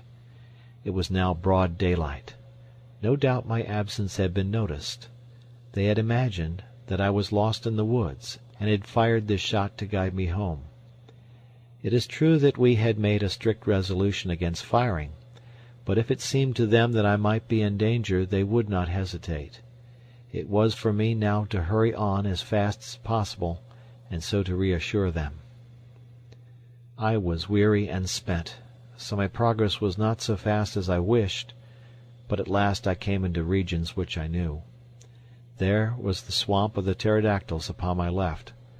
There in front of me was the glade of the iguanodons.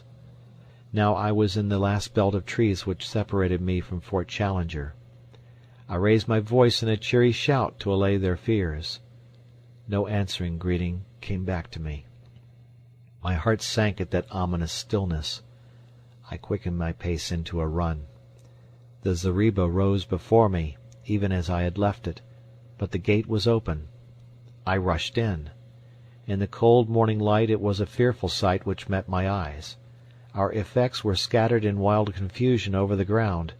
My comrades had disappeared, and close to the smouldering ashes of our fire the grass was stained crimson with a hideous pool of blood. I was so stunned by this sudden shock that for a time I must have nearly lost my reason. I have a vague recollection, as one remembers a bad dream, of rushing about through the woods all round the empty camp, calling wildly for my companions. No answer came back from the silent shadows. The horrible thought that I might never see them again, that I might find myself abandoned all alone in that dreadful place, with no possible way of descending into the world below, that I might live and die in that nightmare country, drove me to desperation. I could have torn my hair and beaten my head in my despair. Only now did I realize how I had learned to lean upon my companions, upon the serene self-confidence of Challenger, and upon the masterful, humorous coolness of Lord John Roxton. Without them I was like a child in the dark, helpless and powerless. I did not know which way to turn, or what I should do first. After a period, during which I sat in bewilderment, I set myself to try and discover what sudden misfortune could have befallen my companions. The whole disordered appearance of the camp showed that there had been some sort of attack, and the rifle shot no doubt marked the time when it had occurred. That there should have been only one shot showed that it had been all over in an instant. The rifles still lay upon the ground, and one of them, Lord John's, had the empty cartridge in the breech. The blankets of Challenger and of Summerlee beside the fire suggested that they had been asleep at the time. The cases of ammunition and of food were scattered about in a wild litter, together with our unfortunate cameras and plate carriers, but none of them was missing. On the other hand, all the exposed provisions, and I remembered that there were a considerable quantity of them, were gone. They were animals, then, and not natives, who had made the inroad, for surely the latter would have left nothing behind. But if animals, or some single terrible animal, then what had become of my comrades? A ferocious beast would surely have destroyed them, and left their remains. It is true that there was that one hideous pool of blood, which told of violence. Such a monster as had pursued me during the night could have carried away a victim as easily as a cat would a mouse. In that case the others would have followed in pursuit, but then they would have assuredly have taken their rifles with them.